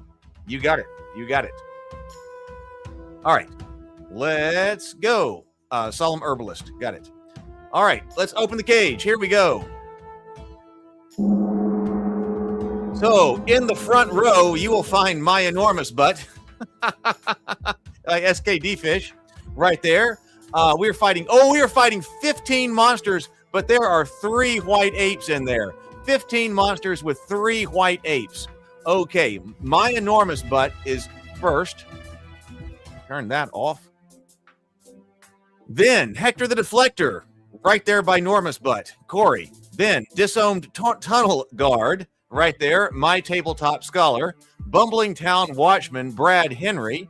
Okay, Sir Lothar the Stubborn, Mate of Meat, second row. Then Agragorn, Brent, then Battered Porter, John, then Blundering Pilgrim, Sable Phoenix, and then Outcast Gnome Apprentice Illusionist, Dave, then Resigned Cartographer's Assistant, that is Mrs. Dave, then a Solemn Herbalist, Daniel Donnart, and then Dust-Covered Antiquarian's Assistant, Courtney, right there.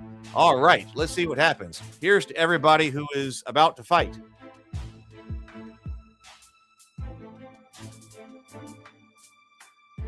This is cage number 3. We got one more cage tonight. If you're here, hit exclamation point spawn, bang spawn up at the top to get in on the next cage.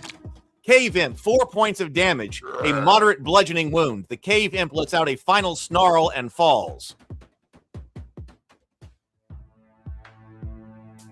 Sir Lothar the Stubborn, Made of Meat, coming up to the Goblin. Swings with a mace, 7 points of damage, crushes the Goblin's chest. The Goblin collapses and is dead. Nice job, Made of Meat. 13 monsters out of 15. Okay, but Kobold Crawler now says, I am going to throw over here at John, the Battered Porter. 1 temporary HP lost, no wound.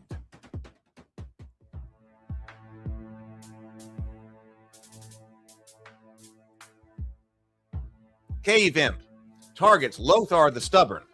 Cave Imp sweeps a clawed strike in. His borrowed strength turns it aside. 1 temporary hit point lost. And that is it. White Ape. Okay, White Ape looking at a Battered Porter John. Probably going to throw. Yes, throws a boulder into John, rocked by 4 points of damage, a moderate bludgeoning wound. A Battered Porter crumples under the blow, unconscious, but is not gone. Laying on the floor, bleeding from the hit of a giant rock. White Ape number 2, or whichever White Ape this is, moves toward Lothar. Oh, what's going on with White Ape? Oh, yeah, he decides to pound Lothar the Stubborn. 5 points of damage, a major bludgeoning wound. Oh, and then coming again, Lothar the Stubborn suffers 2 points of damage, a minor bludgeoning wound. And I'm sorry, Made of Meat, Sir Lothar the Stubborn. Oh, a level 1 character is dropped. F in the chat. I am sorry, Made of Meat. The ill-starred Sir Lothar the Stubborn has fallen. Major bludgeoning and minor bludgeoning wounds. Terribly sorry about that. Okay, Goblin now coming into Maya. Maya, yes, takes 3 points of damage, 1 turned aside, 2 taken as injury, a minor piercing wound.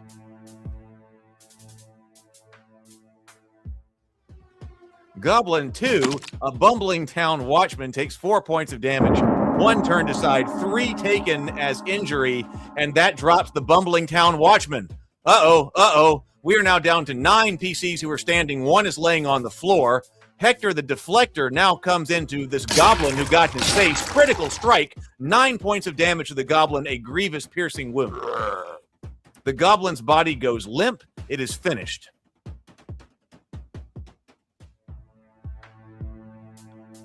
An Outcast Gnome Apprentice targets the White Ape.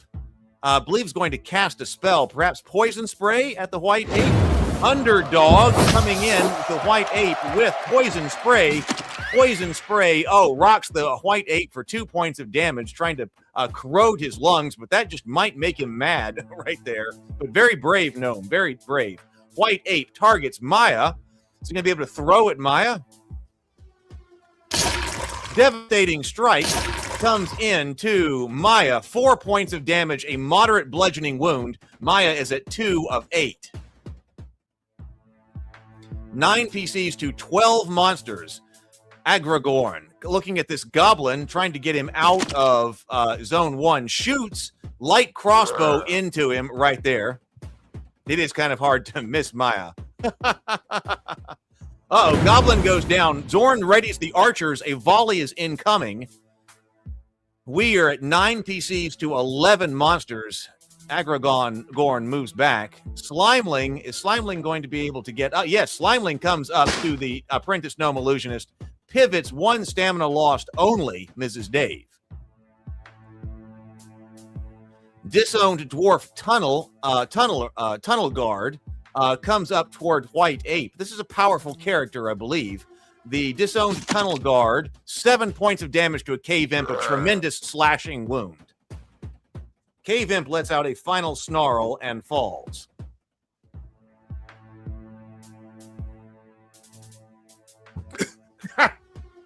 Okay, I just saw SKD. Oh, deflected. Goblin Runt is deflected. I almost choked on my beer. SKD Fish asked, I wonder if my enormous butt has a poison spray.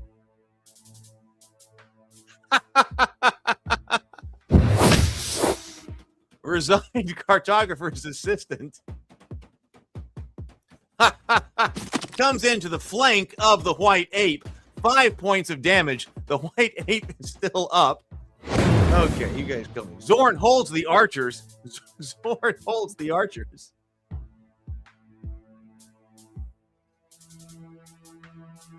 Slimeling moves toward a disowned tunnel guard,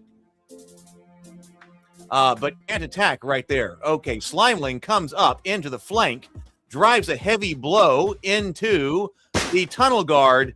Tunnel guard absorbs it on the fading blessing. 1 temporary hit point gone. Tunnel guard is going to be tough. Solemn Herbalist moves toward White Ape. Solemn Herbalist targets Slimeling. Daniel goes in with poison spray into Slimeling. 3 points of damage. A moderate poison wound right there.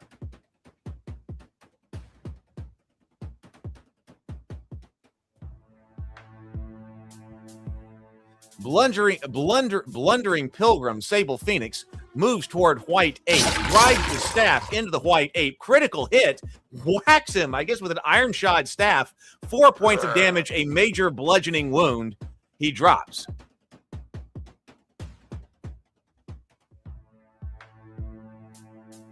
Ratkin Mongrel comes into Sable Phoenix,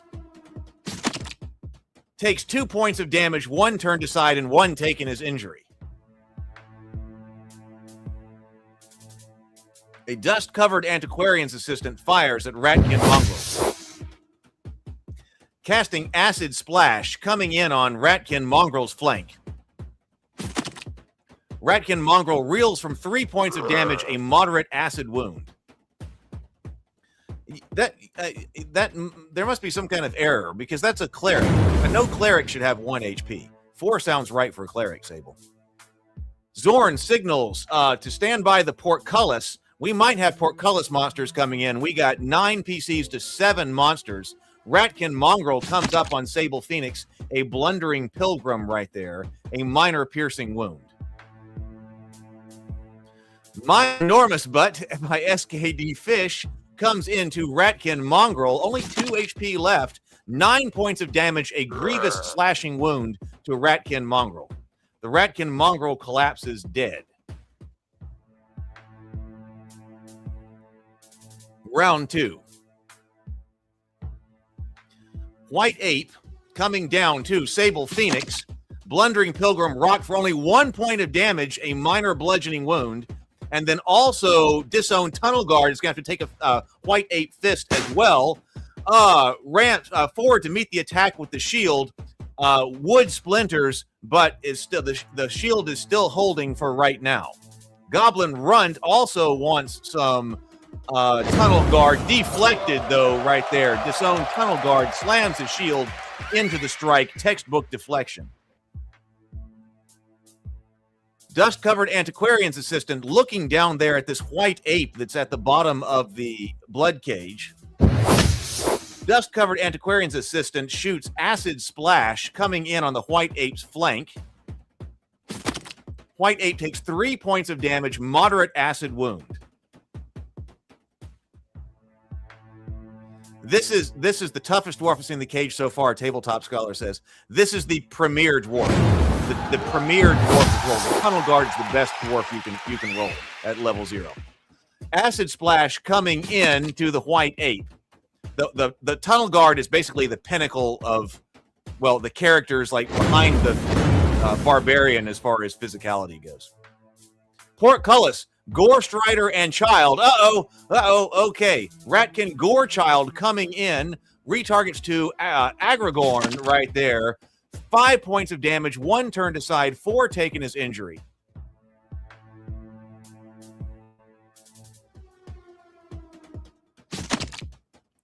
Ratkin Gorechild. Yeah, I understand what you're saying, Sable. Well, having a shield is important and also a helmet, but I know what you're saying. And I have ways to fix that. That's going forward into the game. I have other things that I actually want to do with that. Hector the Deflector comes into Ratkin Gorechild. Doesn't bring him down, though. Slimeling now going into Dwarf. Setting upon the disowned Tunnel Guard. Tunnel Guard takes 2 points of damage, a minor bludgeoning wound. 8 to 8. It is 8 to 8. Kobold Crawler looks at the Dwarf. Comes in. Deflected? No. Tunnel Guard is hit for 1 point of damage, a minor piercing wound that buries the point into the dwarven flesh right there. Okay. White Ape. White Ape coming up to Dwarf. They all want this rock of a dwarf. Shield shatters right there. Shield buckles and splits. There's nothing left to hide behind. White Ape lashes out, is rocked for 2 points of damage with another fist, a minor bludgeoning wound. Okay, Agragon comes in to Ratkin Gorestrider, hit for 4 points of damage, a moderate piercing wound right there with a long knife attack. Okay, Slimeling also at this Dwarf. Dwarf comes in, or Slimeling comes in, 3 points of damage, a moderate bludgeoning wound. Oh no, we might lose the Dwarf here. Oh, but Sable Phoenix decides to weave resistance around the Tunnel Guard to try to brace him versus death. And dwarves do have good saves. Maya targets White Ape. Maya comes in on the White Ape's flank. Punctured for 11 points of damage, a catastrophic piercing wound with the halberd right there. The White Ape expires on the cold stone. Must have stabbed him through the throat right there. Disowned Dwarf. Okay, last stand. Wounded but fighting goes into Goblin Runt. 8 points of damage to Goblin Runt. A tremendous slashing wound. The light fades from the Goblin Runt's eyes.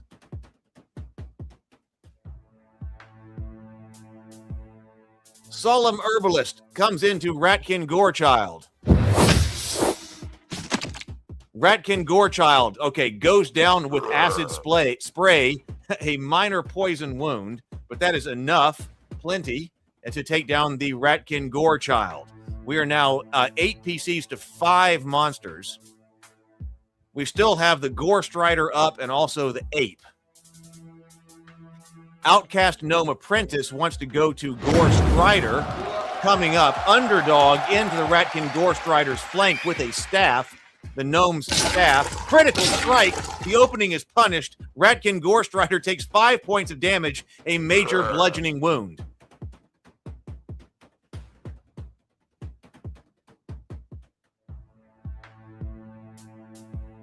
Kobold Crawler comes into Sable Phoenix. Sable Phoenix. Oh no, goes into Maya instead. Oh no! Oh no, Maya's body is broken, but their spirit is not. My enormous butt remains standing. Oh, that's another thing, too. Once a monster has a shield, whoa. Blundering Pilgrim hit for 3 points of damage, or hits the kobold for 3 points of damage.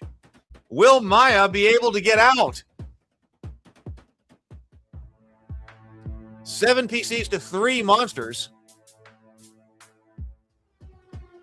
Corey, Hector the Deflector, come on in. Critical hit there. Sickening precision. 11 points of damage to the White Ape. A catastrophic bludgeoning wound. The White Ape's legs buckle. It is over.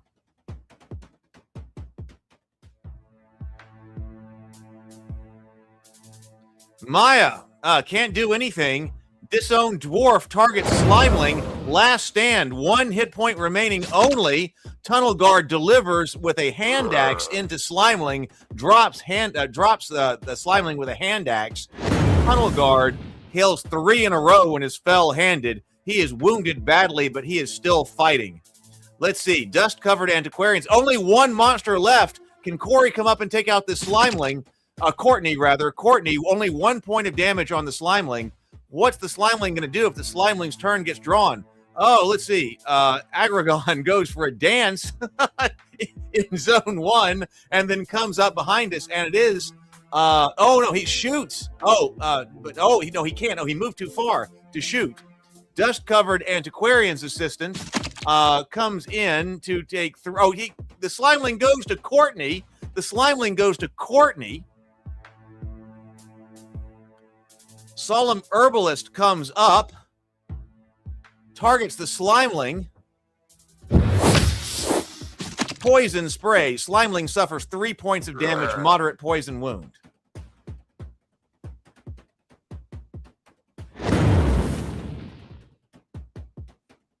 I think that was it.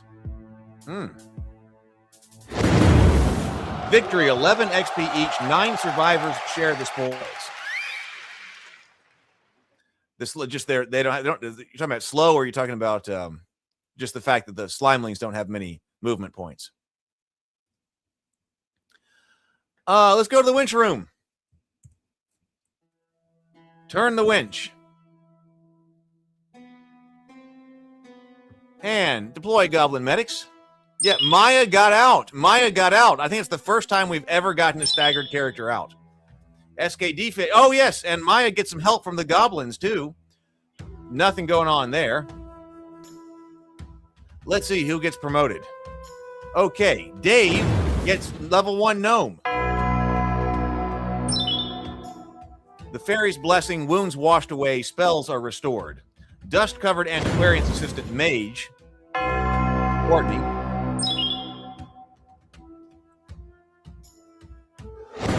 Protection from evil, spell learned. Yeah, I do want to go through the monsters completely again. Dave says, yay! Exclamation point. Well, the monsters are going to get another round of revision. Desolate Tunnel Guard, right there. Level 1 dwarf. He's going to be a force. He is going to be a force. Cleric, level 1. Fairy's Blessing, wounds wash away. Because I really also like to be publishing rules to the website so that we can get some rules published and formatted so we can have a book about all this. Sable Phoenix, Blundered Pilgrim, gets through. Cleric. Make Slimelings vulnerable to holy water, Innerlight says. It's a slime. Oh my God, holy water. Douse that thing.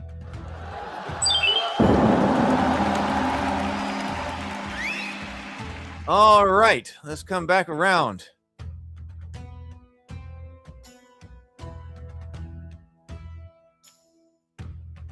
Players are away, but have them in the tavern.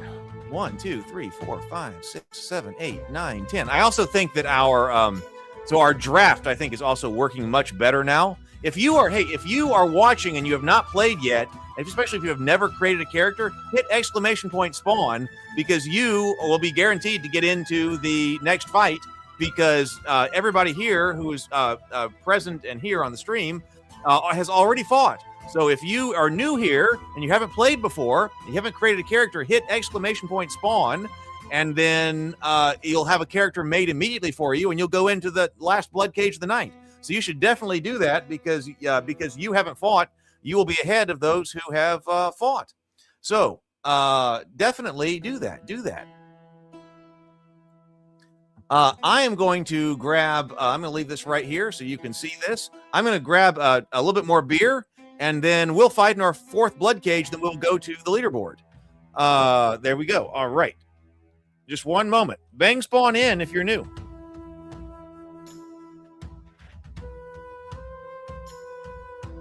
Wait. I see this. Was that when he became a level 1 dwarf, he lost a shield?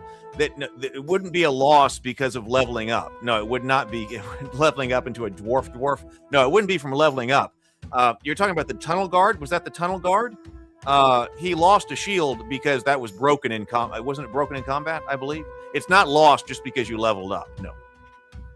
Bang Char, Bang T.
I am back. Okay. So let's see. Corey just came in and brought in a flimsy alchemist assistant. Okay. Oh no, that's PQGH.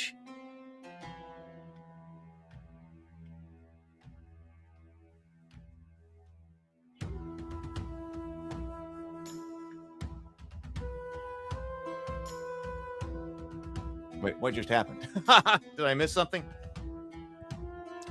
PQGH. Let me find that character.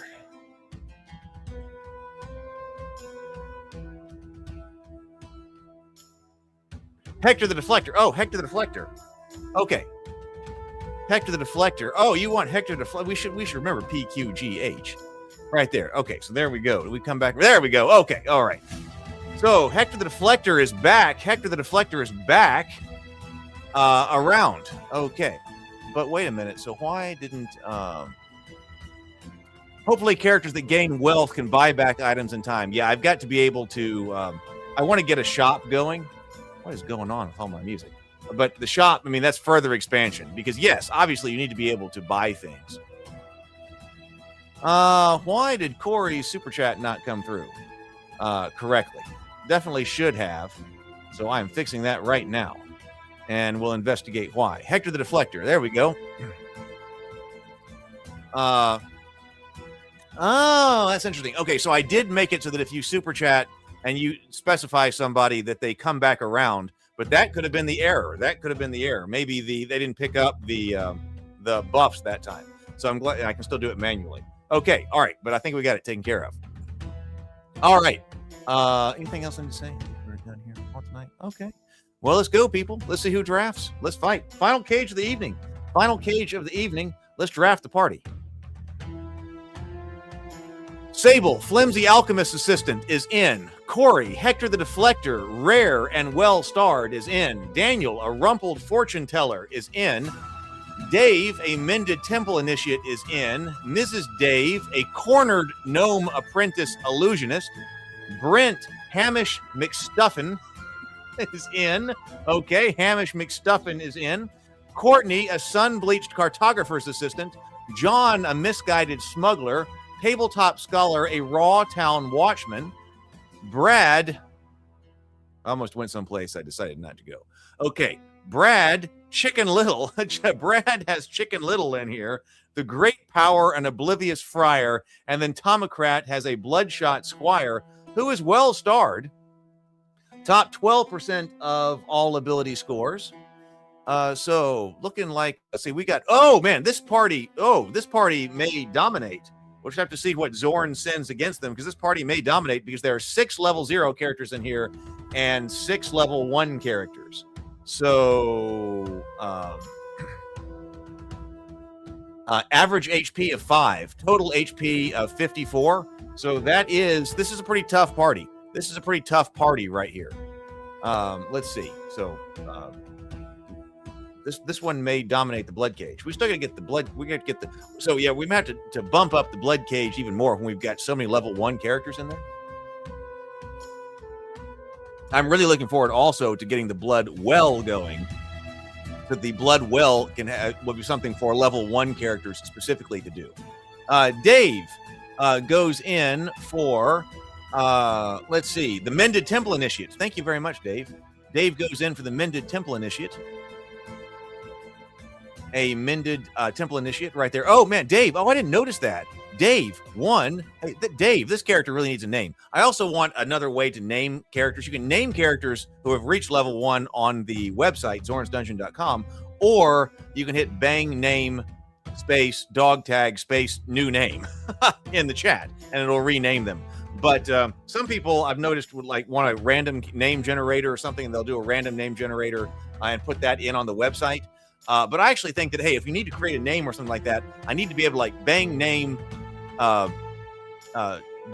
space dog tag random or something like that. And then instead of naming it random, it actually generates something from the Zorn's Dungeon world or something. That way we can get more characters named, even if you're not a creative name maker. Okay, I think I do have.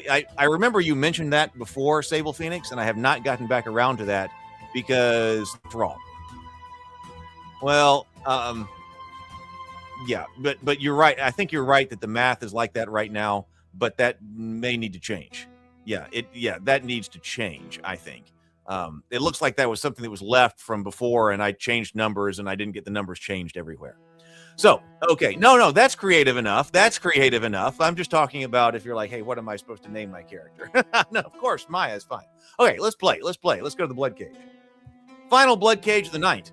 Let's open the cage. All right, 15 monsters. Oh, okay, all right. Well, this is 6 level 1 characters, so I think this is as it should be.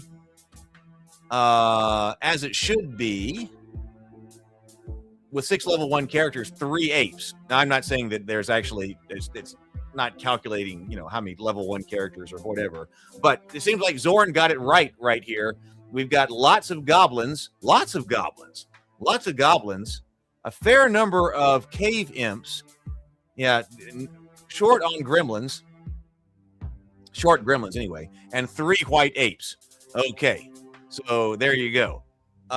So front line, Hector the Deflector, front line, Corey. Then a Raw Town Watchman, tabletop scholar. Then a Mended Temple Initiate for Dave. Then Bloodshot Squire, Tomocrat. Next line, Misguided Smuggler, John. Second line, Hamish McStuffin, Brent. Second line, a Cornered Gnome Apprentice Illusionist, Mrs. Dave. An Oblivious Friar, the Great Power. Flimsy Alchemist Assistant, Sable. Then Sun-Bleached Cartographer's Assistant, Courtney. Rumpled Fortune Teller, Daniel. And then Chicken Little, Brad. Okay, so there we go. Got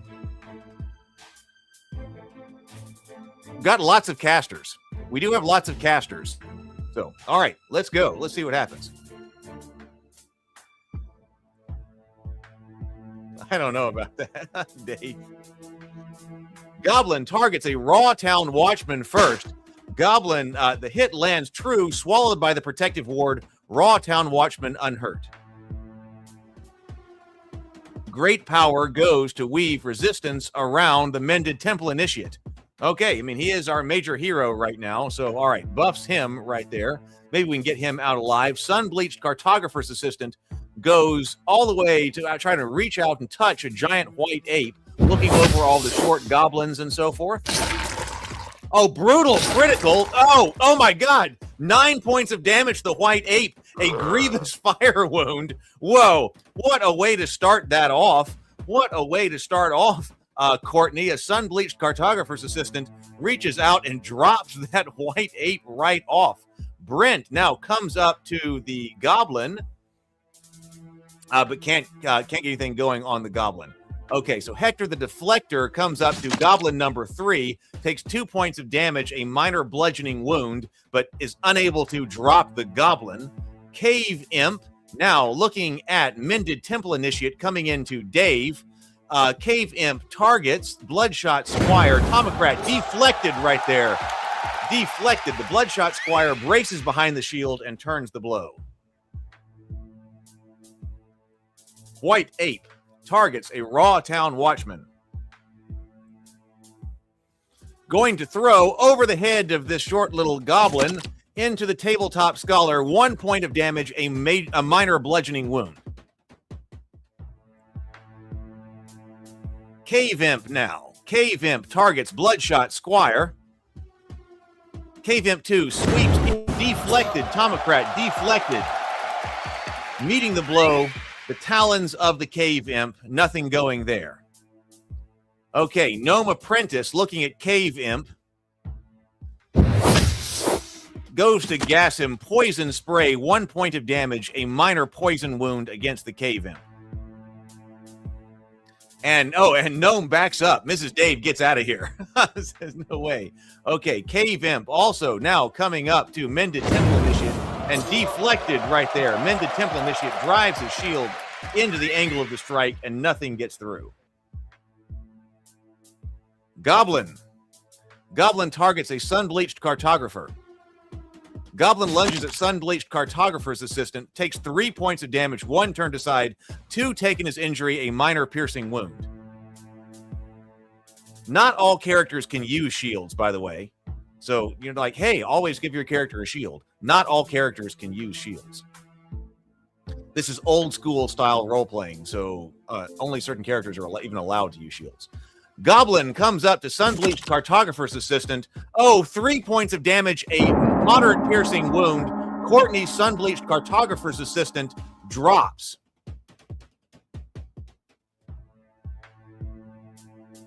Mended Temple Initiate Dave now comes into Cave Imp. Yeah, the data for the names have already been loaded in to the. They won't live update while we're in the cage. Cave Imp expires on the Cold Stone. Goblin Runt now. Okay, everybody wants some Mended Temple Initiate coming in to close the gap. Deflected right there. Deflected. Mended Temple Initiate pivots the shield into the blow. The strike skates harmlessly across the boss.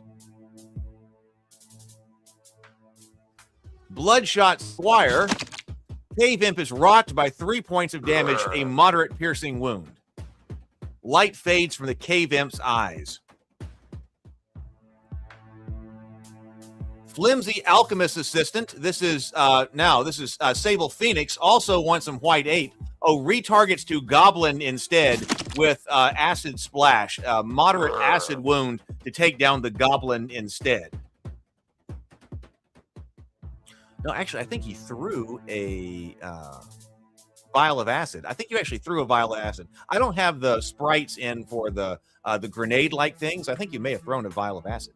Goblin targets Hector the Deflector. Goblin can't get... Oh, yeah, okay, yes. In the flank of Hector the Deflector coming in, Hector the Deflector weathers the strike. 2 temporary HP lost. No wound. Monster spellcasters will also be a thing. White Ape moves toward Mended Temple Initiate. White Ape throws into Cave. Deflected right there. Deflected. Epic defense. Mended Temple Initiate. 3 in a row. That's the kind of work when you do. It's 11 to 11. Misguided Smuggler isn't going to be able to get there to Goblin number 2. 1 point of damage to a Goblin. A minor piercing wound. Goblin now targeting the Mended Temple Initiate of Dave. Coming in. Borrowed Strength turns it aside. 2 temporary HP burned. No damage right there. Goblin targets Bloodshot Squire. Bloodshot Squire comes into Oblivious Friar. This is great power. Absorbs a Fated Blessing. 1 temporary HP gone. Raw Town Watchman targets Goblin. Closing with the Goblin. 2 points of damage. Okay, dropped Goblin number 3.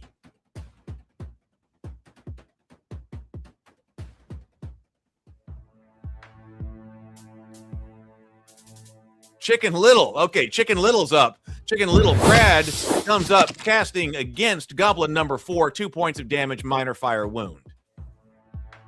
They kind of got us backed up. They've got us backed up. Rumpled Fortune Teller moves toward Goblin. Rumpled Fortune Teller drives the staff. The Goblin is struck for 2 points of damage, able to take him down. Rumpled Fortune Teller. All right, keep going. Keep going, Rumpled Fortune Teller. Gremlin targets a Raw Town Watchman. Tabletop Scholar. Okay, man, we've got a complete line. They're boxing us in. Gremlin, that one Gremlin comes into Hector and is deflected. Hector deflects the Gremlin. Sparks fly, nothing lands. Round number 2. Hamish McStuffin targets Cave Imp. Oh, okay. So we've seen a couple of, I think you should have been able to get down there. We've seen a couple of errors, but not many. We're playing pretty well. Deflected. Mended Temple Initiate deflects Goblin number 5. Cave Imp now trying to get to great powers. Cave Imp going to be able to get down there? No. It comes across. Is it going to be able to attack from there?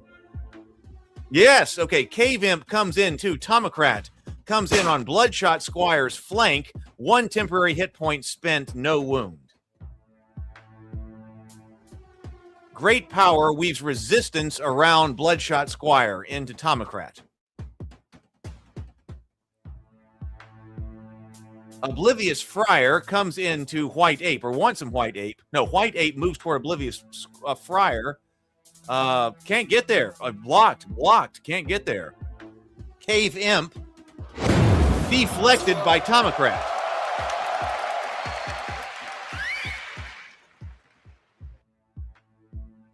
Look at this front line. Ape. Oh, the apes can't get there. I mean, the apes can't get there because their own soldiers are blocking the way. Goblin now targeting Misguided Smuggler, driving the point in. 3 points of damage. So Misguided Smuggler took damage. Okay, Misguided Smuggler took damage. Okay, Rumpled Fortune Teller at this Cave Imp that just came up, cracking the staff against the Cave Imp. 8 points of damage, a tremendous bludgeoning wound. The Cave Imp drops dead. Well, Cave Imps only have one rock. Yeah, they just start with one rock. That's all they can throw. Zorn readies the archers. Chicken Little, Brad Henry, fires at White Ape. Chicken Little casts critical strike. The casters can, man, they can take out some apes. 8 points of damage, a tremendous fire wound, burns that up. White Ape just goes up in smoke. 4 arrows. Zorn looses the volley. Zorn is upset about that. Lost 2 of his apes, so he is shooting some arrows in. Brent, man, Hamish McStuffin rolls with the impact. 2 points of stamina spent. Great power. The Oblivious Friar takes 4 points of damage, now down to 1. John, John bites deep. Only 1 point of damage. Oh, that thinned us out a little bit. Hector the Deflector. Oh, arrow comes in and puts 3 points of damage on Hector the Deflector. Okay. Bloodshot Squire comes into Cave Imp. This is Tomocrat. Cave Imp just cut apart right there. Cave Imp drops.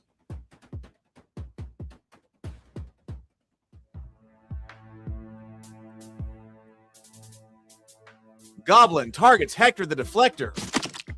Hector the Deflector is hit for 2 points of damage, a minor piercing wound. Goblin Runt now comes in on the Mended Temple Initiate. Blow lands, but the Protective Ward drinks it up. 1 temporary HP spent, no wound. Raw Town Watchman, Tabletop Scholar, now comes into Gremlin. Closes with the Gremlin, 4 points of damage. The light fades from the Gremlin's eyes.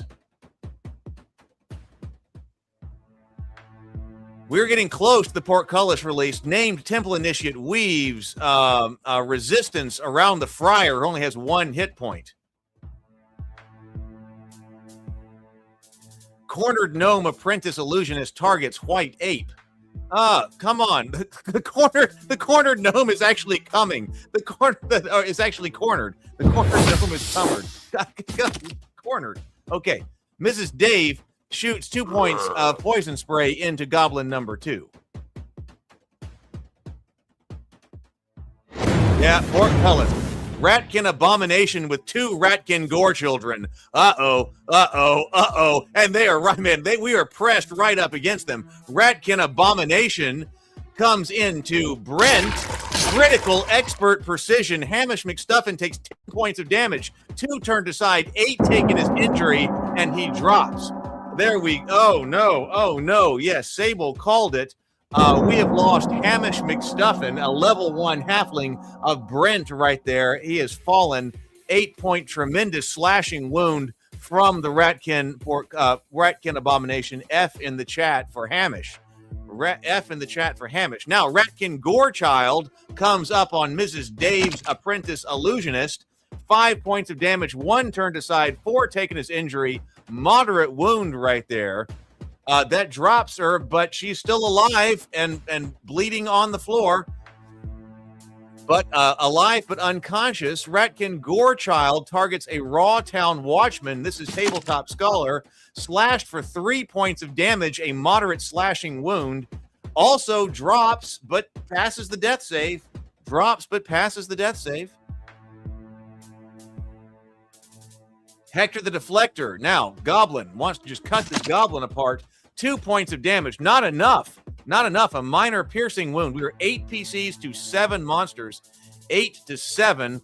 Sable Phoenix, this is the flimsy alpha assistant, shoots Acid Splash into Ratkin Gorechild's flank. 4 points of damage to the Gorechild, a moderate acid wound. 8 PCs to 7 monsters. Misguided Smuggler, who you're going for, Ratkin Gorechild, only 1 point of damage, sustains 2 points of damage. Oh, we got to cut him down. We got to get him down. Yeah, Hector must have been like out drinking last night. Round 3. Fresh initiative draws. Goblin goes to Hector. Hector the Deflector is punctured for 2 points of damage. Hector is hanging on by a thread. Only 1, but he's got 2 Ratkin Gore children next to him. Bloodshot Squire. Target Goblin Runt. Critical strike. 7 points of damage. Bloodshot Squire. That's Tomocrat. Puts Goblin Runt down. Goblin Runt staggers, twitches, and falls. Fell-handed. A Bloodshot Squire. 3 kills. Who's up now? White Ape. White Ape goes down to Davinov in the flank. Mended Temple Initiate comes in. Critical strike. Finds the vitals. Initiate takes 6 points of damage. A major bludgeoning wound. Man, Temple Initiate also down to 1. Then Hector. Then he comes into Hector. Hector's flank. Oh, Hector ankles his shield and rides out the impact. He rides out the impact. Hey, Brett. Good to see you. Ratkin Gorechild now comes into the strike from behind. Ratkin the Deflector. Oh, no. 4 points of damage. Oh, no. Oh, but he is still alive. He is still alive, but bleeding on the floor. Ratkin Gorechild has put down Hector the Deflector. Can we get out of here? 7 PCs to 6 monsters. Mended Temple Initiate now comes up to White Ape. We've got to put him down. 3 points of damage, a moderate bludgeoning wound to that ape. Okay, we got a bunch of casters in the corner. Ratkin Abomination goes to Misguided Smuggler. This is John. Gonna put him down. Critical hit. Finds the vitals with his claws. 9 points of damage, like rips out organs from his chest. Misguided Smuggler has dropped down to -8 right there. Ratkin Abomination was not playing around right there. Ratkin Abomination now targets Bloodshot Squire, comes down to Tomocrat, sweeping the shield, saves him. Shield pays the price. There is still up, but wooden splinters have gone everywhere. Flimsy Alchemist Assistant Sable Phoenix looking at Ratkin Gorechild, safe from behind, casting Acid Splash into Ratkin Gorechild. Ratkin Gorechild reels from 3 points of damage, a moderate acid wound. The Ratkin Gorechild body goes limp, and it is finished.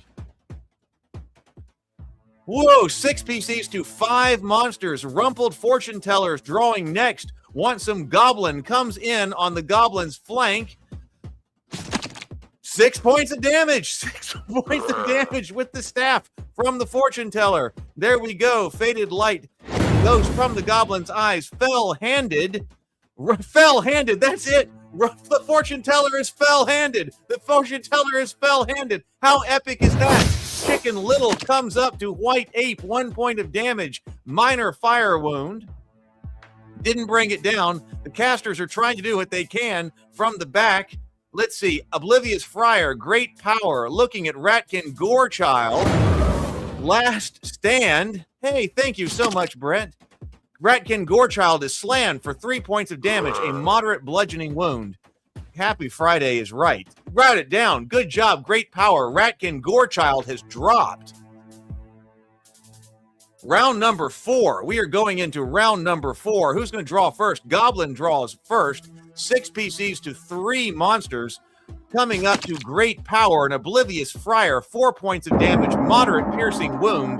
1 blow. The great power's Oblivious Friar has dropped and is dead. Oh, and Sable gifted a membership. Thank you very much, Sable. Bloodshot Squire comes into Ratkin Abomination, skewers him for 2 points of damage. We'll see who gets that. Thank you so much, Sable. It's Brett. No, it's Brett. Got one. Oh, Brett got one. Wonderful. Bloodshot Square. Tomocrat. Your shield is broken. Epic defense. Tomocrat, you're still up. Hey, that means that, Brett, you can now spawn more characters. Hit bang spawn now and get more characters. 6 points of damage to the White Ape. Daniel, a rumpled fortune teller, goes into White Ape and drops him with a staff. The staves have been doing some work. Man, the Daniel has not been injured yet. It is 5 PCs to 2 monsters. Let's see. Flimsy Alchemist Assistant goes into Ratkin Abomination. 1 point of damage, a minor acid wound that corrodes him. Tomocrat is kicking a little. He's taking names. Okay, last stand. 1 point, 1 hit point of Mended Temple Initiate. Rocks Ratkin Abomination for 8 points of damage and drops him. Drops him right there. The Ratkin Abomination hits the stone and does not rise. We needed that in a big way. We needed that in a big way. Chicken Little now targeting the goblin. Is Chicken Little going to be able to get rid of this goblin? Chicken Little casts Firebolt at this goblin. Goblin sustains 2 points of damage, a minor fire wound. The goblin falls with a final thud. Final thud.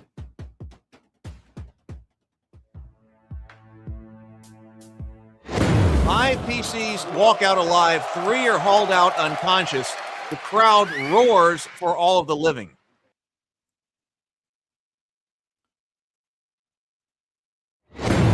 XP. That was 15 XP. 8 survivors share the spoils. 4 fell. 7 XP each.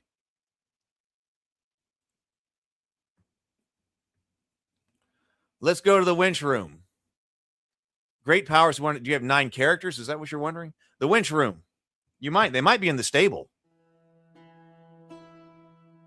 The rumpled fortune. Turn the winch. And blood drops awarded. There you are. White Ape Whipper Outer. Okay, Dave. The White Ape Whipper Outer. Now it's 1, 2, 3, 4, 5, 6, 7 blood drops.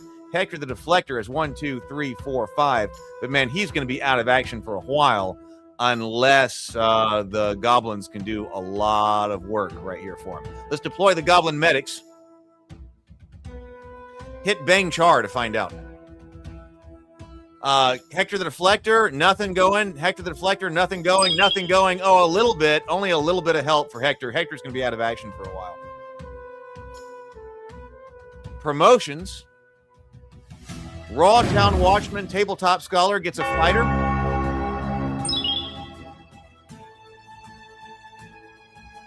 Sable Phoenix says gets a level 1 mage. Flimsy Town Alchemist Assistant. Learn Sleep. That was an epic fight. Knight, level 1, Tomocrat, Bloodshot Squire. Tomocrat did a lot of work in the Bloodcage tonight. That Bloodshot Squire earned it. Let's sort and dismiss.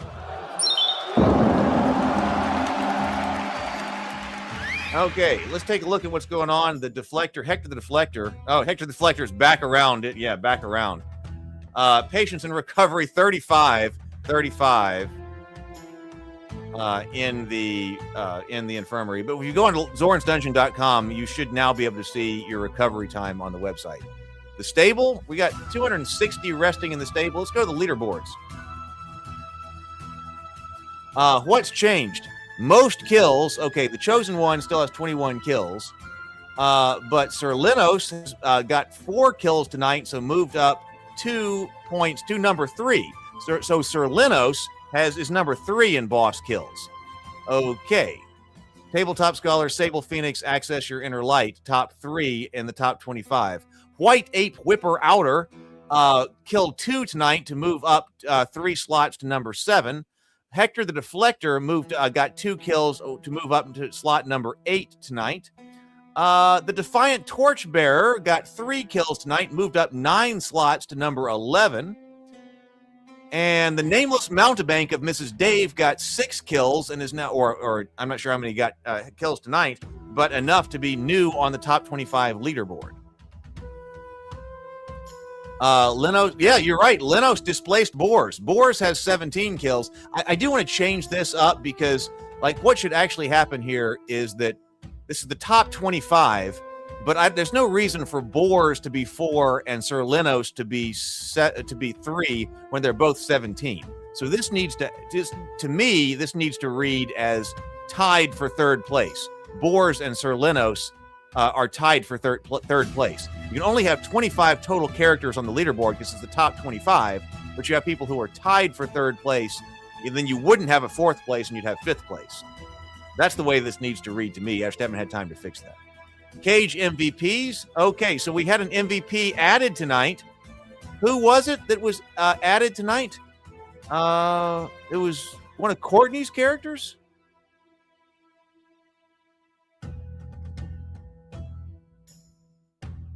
Oh, well, we had a VIP. Okay, I'm gonna check that. We had a VIP. Check that. Boss Slayer. Okay, Sir Lenos got 1 boss kill tonight, and so went up to 2 to number 3.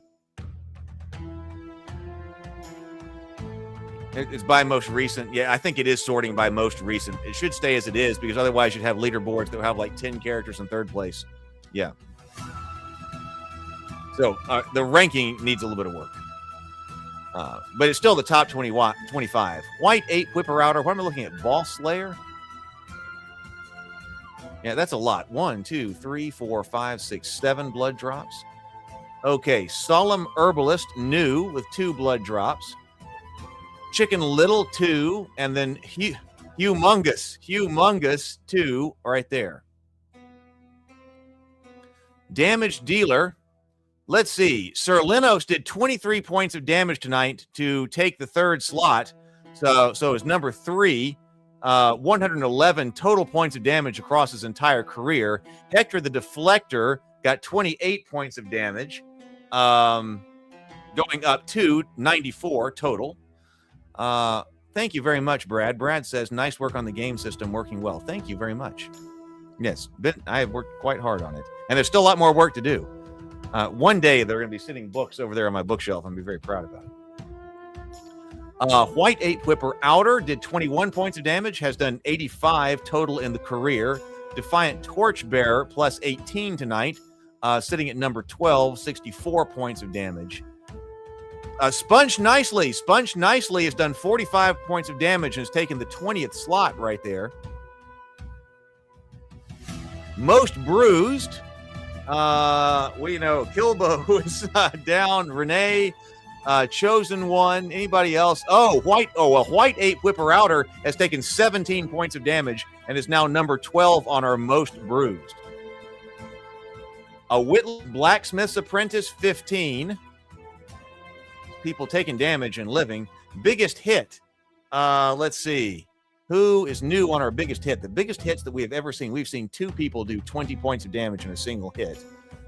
Sponge Nicely. Sponge Nicely right there is number 13 now with 15 points of damage. There'll be lots of people have 15 points of damage. So Sponge Nicely is now up with the 15s right there. Most XP.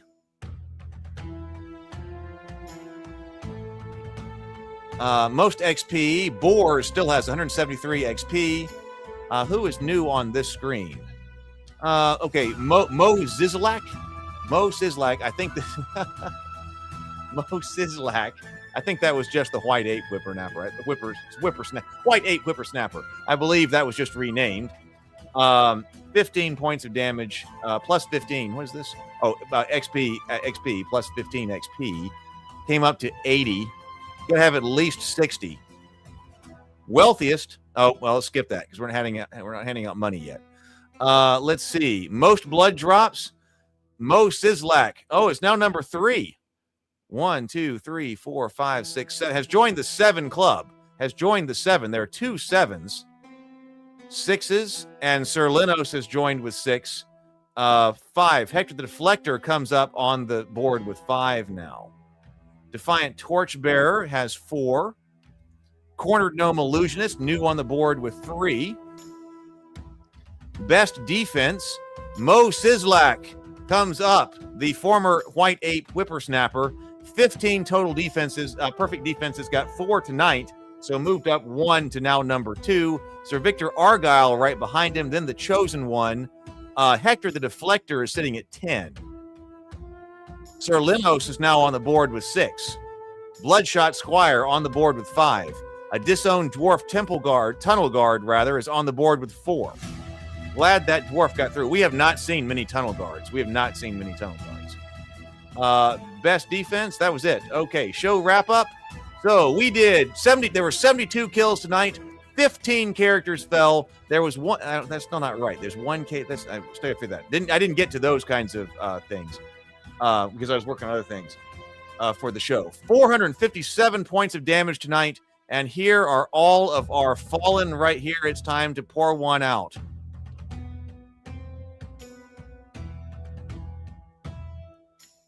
Or drink one for all of our fallen. 15 fallen tonight. Yeah, Boars wins Cage MVP 5 nights in a row now, really.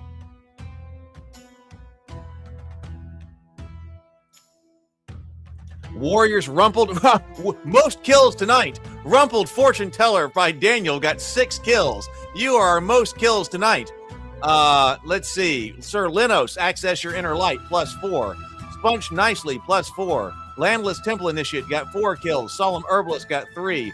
Most damage tonight. Sponge Nicely by Courtney did 33 points of damage tonight. Rumpled Fortune Teller, 29. Hector the Deflector, 28.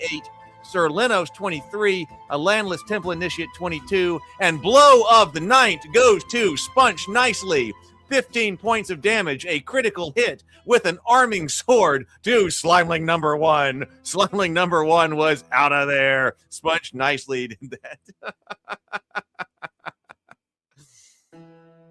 All right. Well, that was incredible. Okay, so I'm feeling really good about where this sits. I've been was a little bit stressed out about this over the past 42 or 72 hours because there was a lot of work I had to do with getting like the human element, people queued up and getting in order so people understand, and then also doing work on the drafting mechanisms and things like that.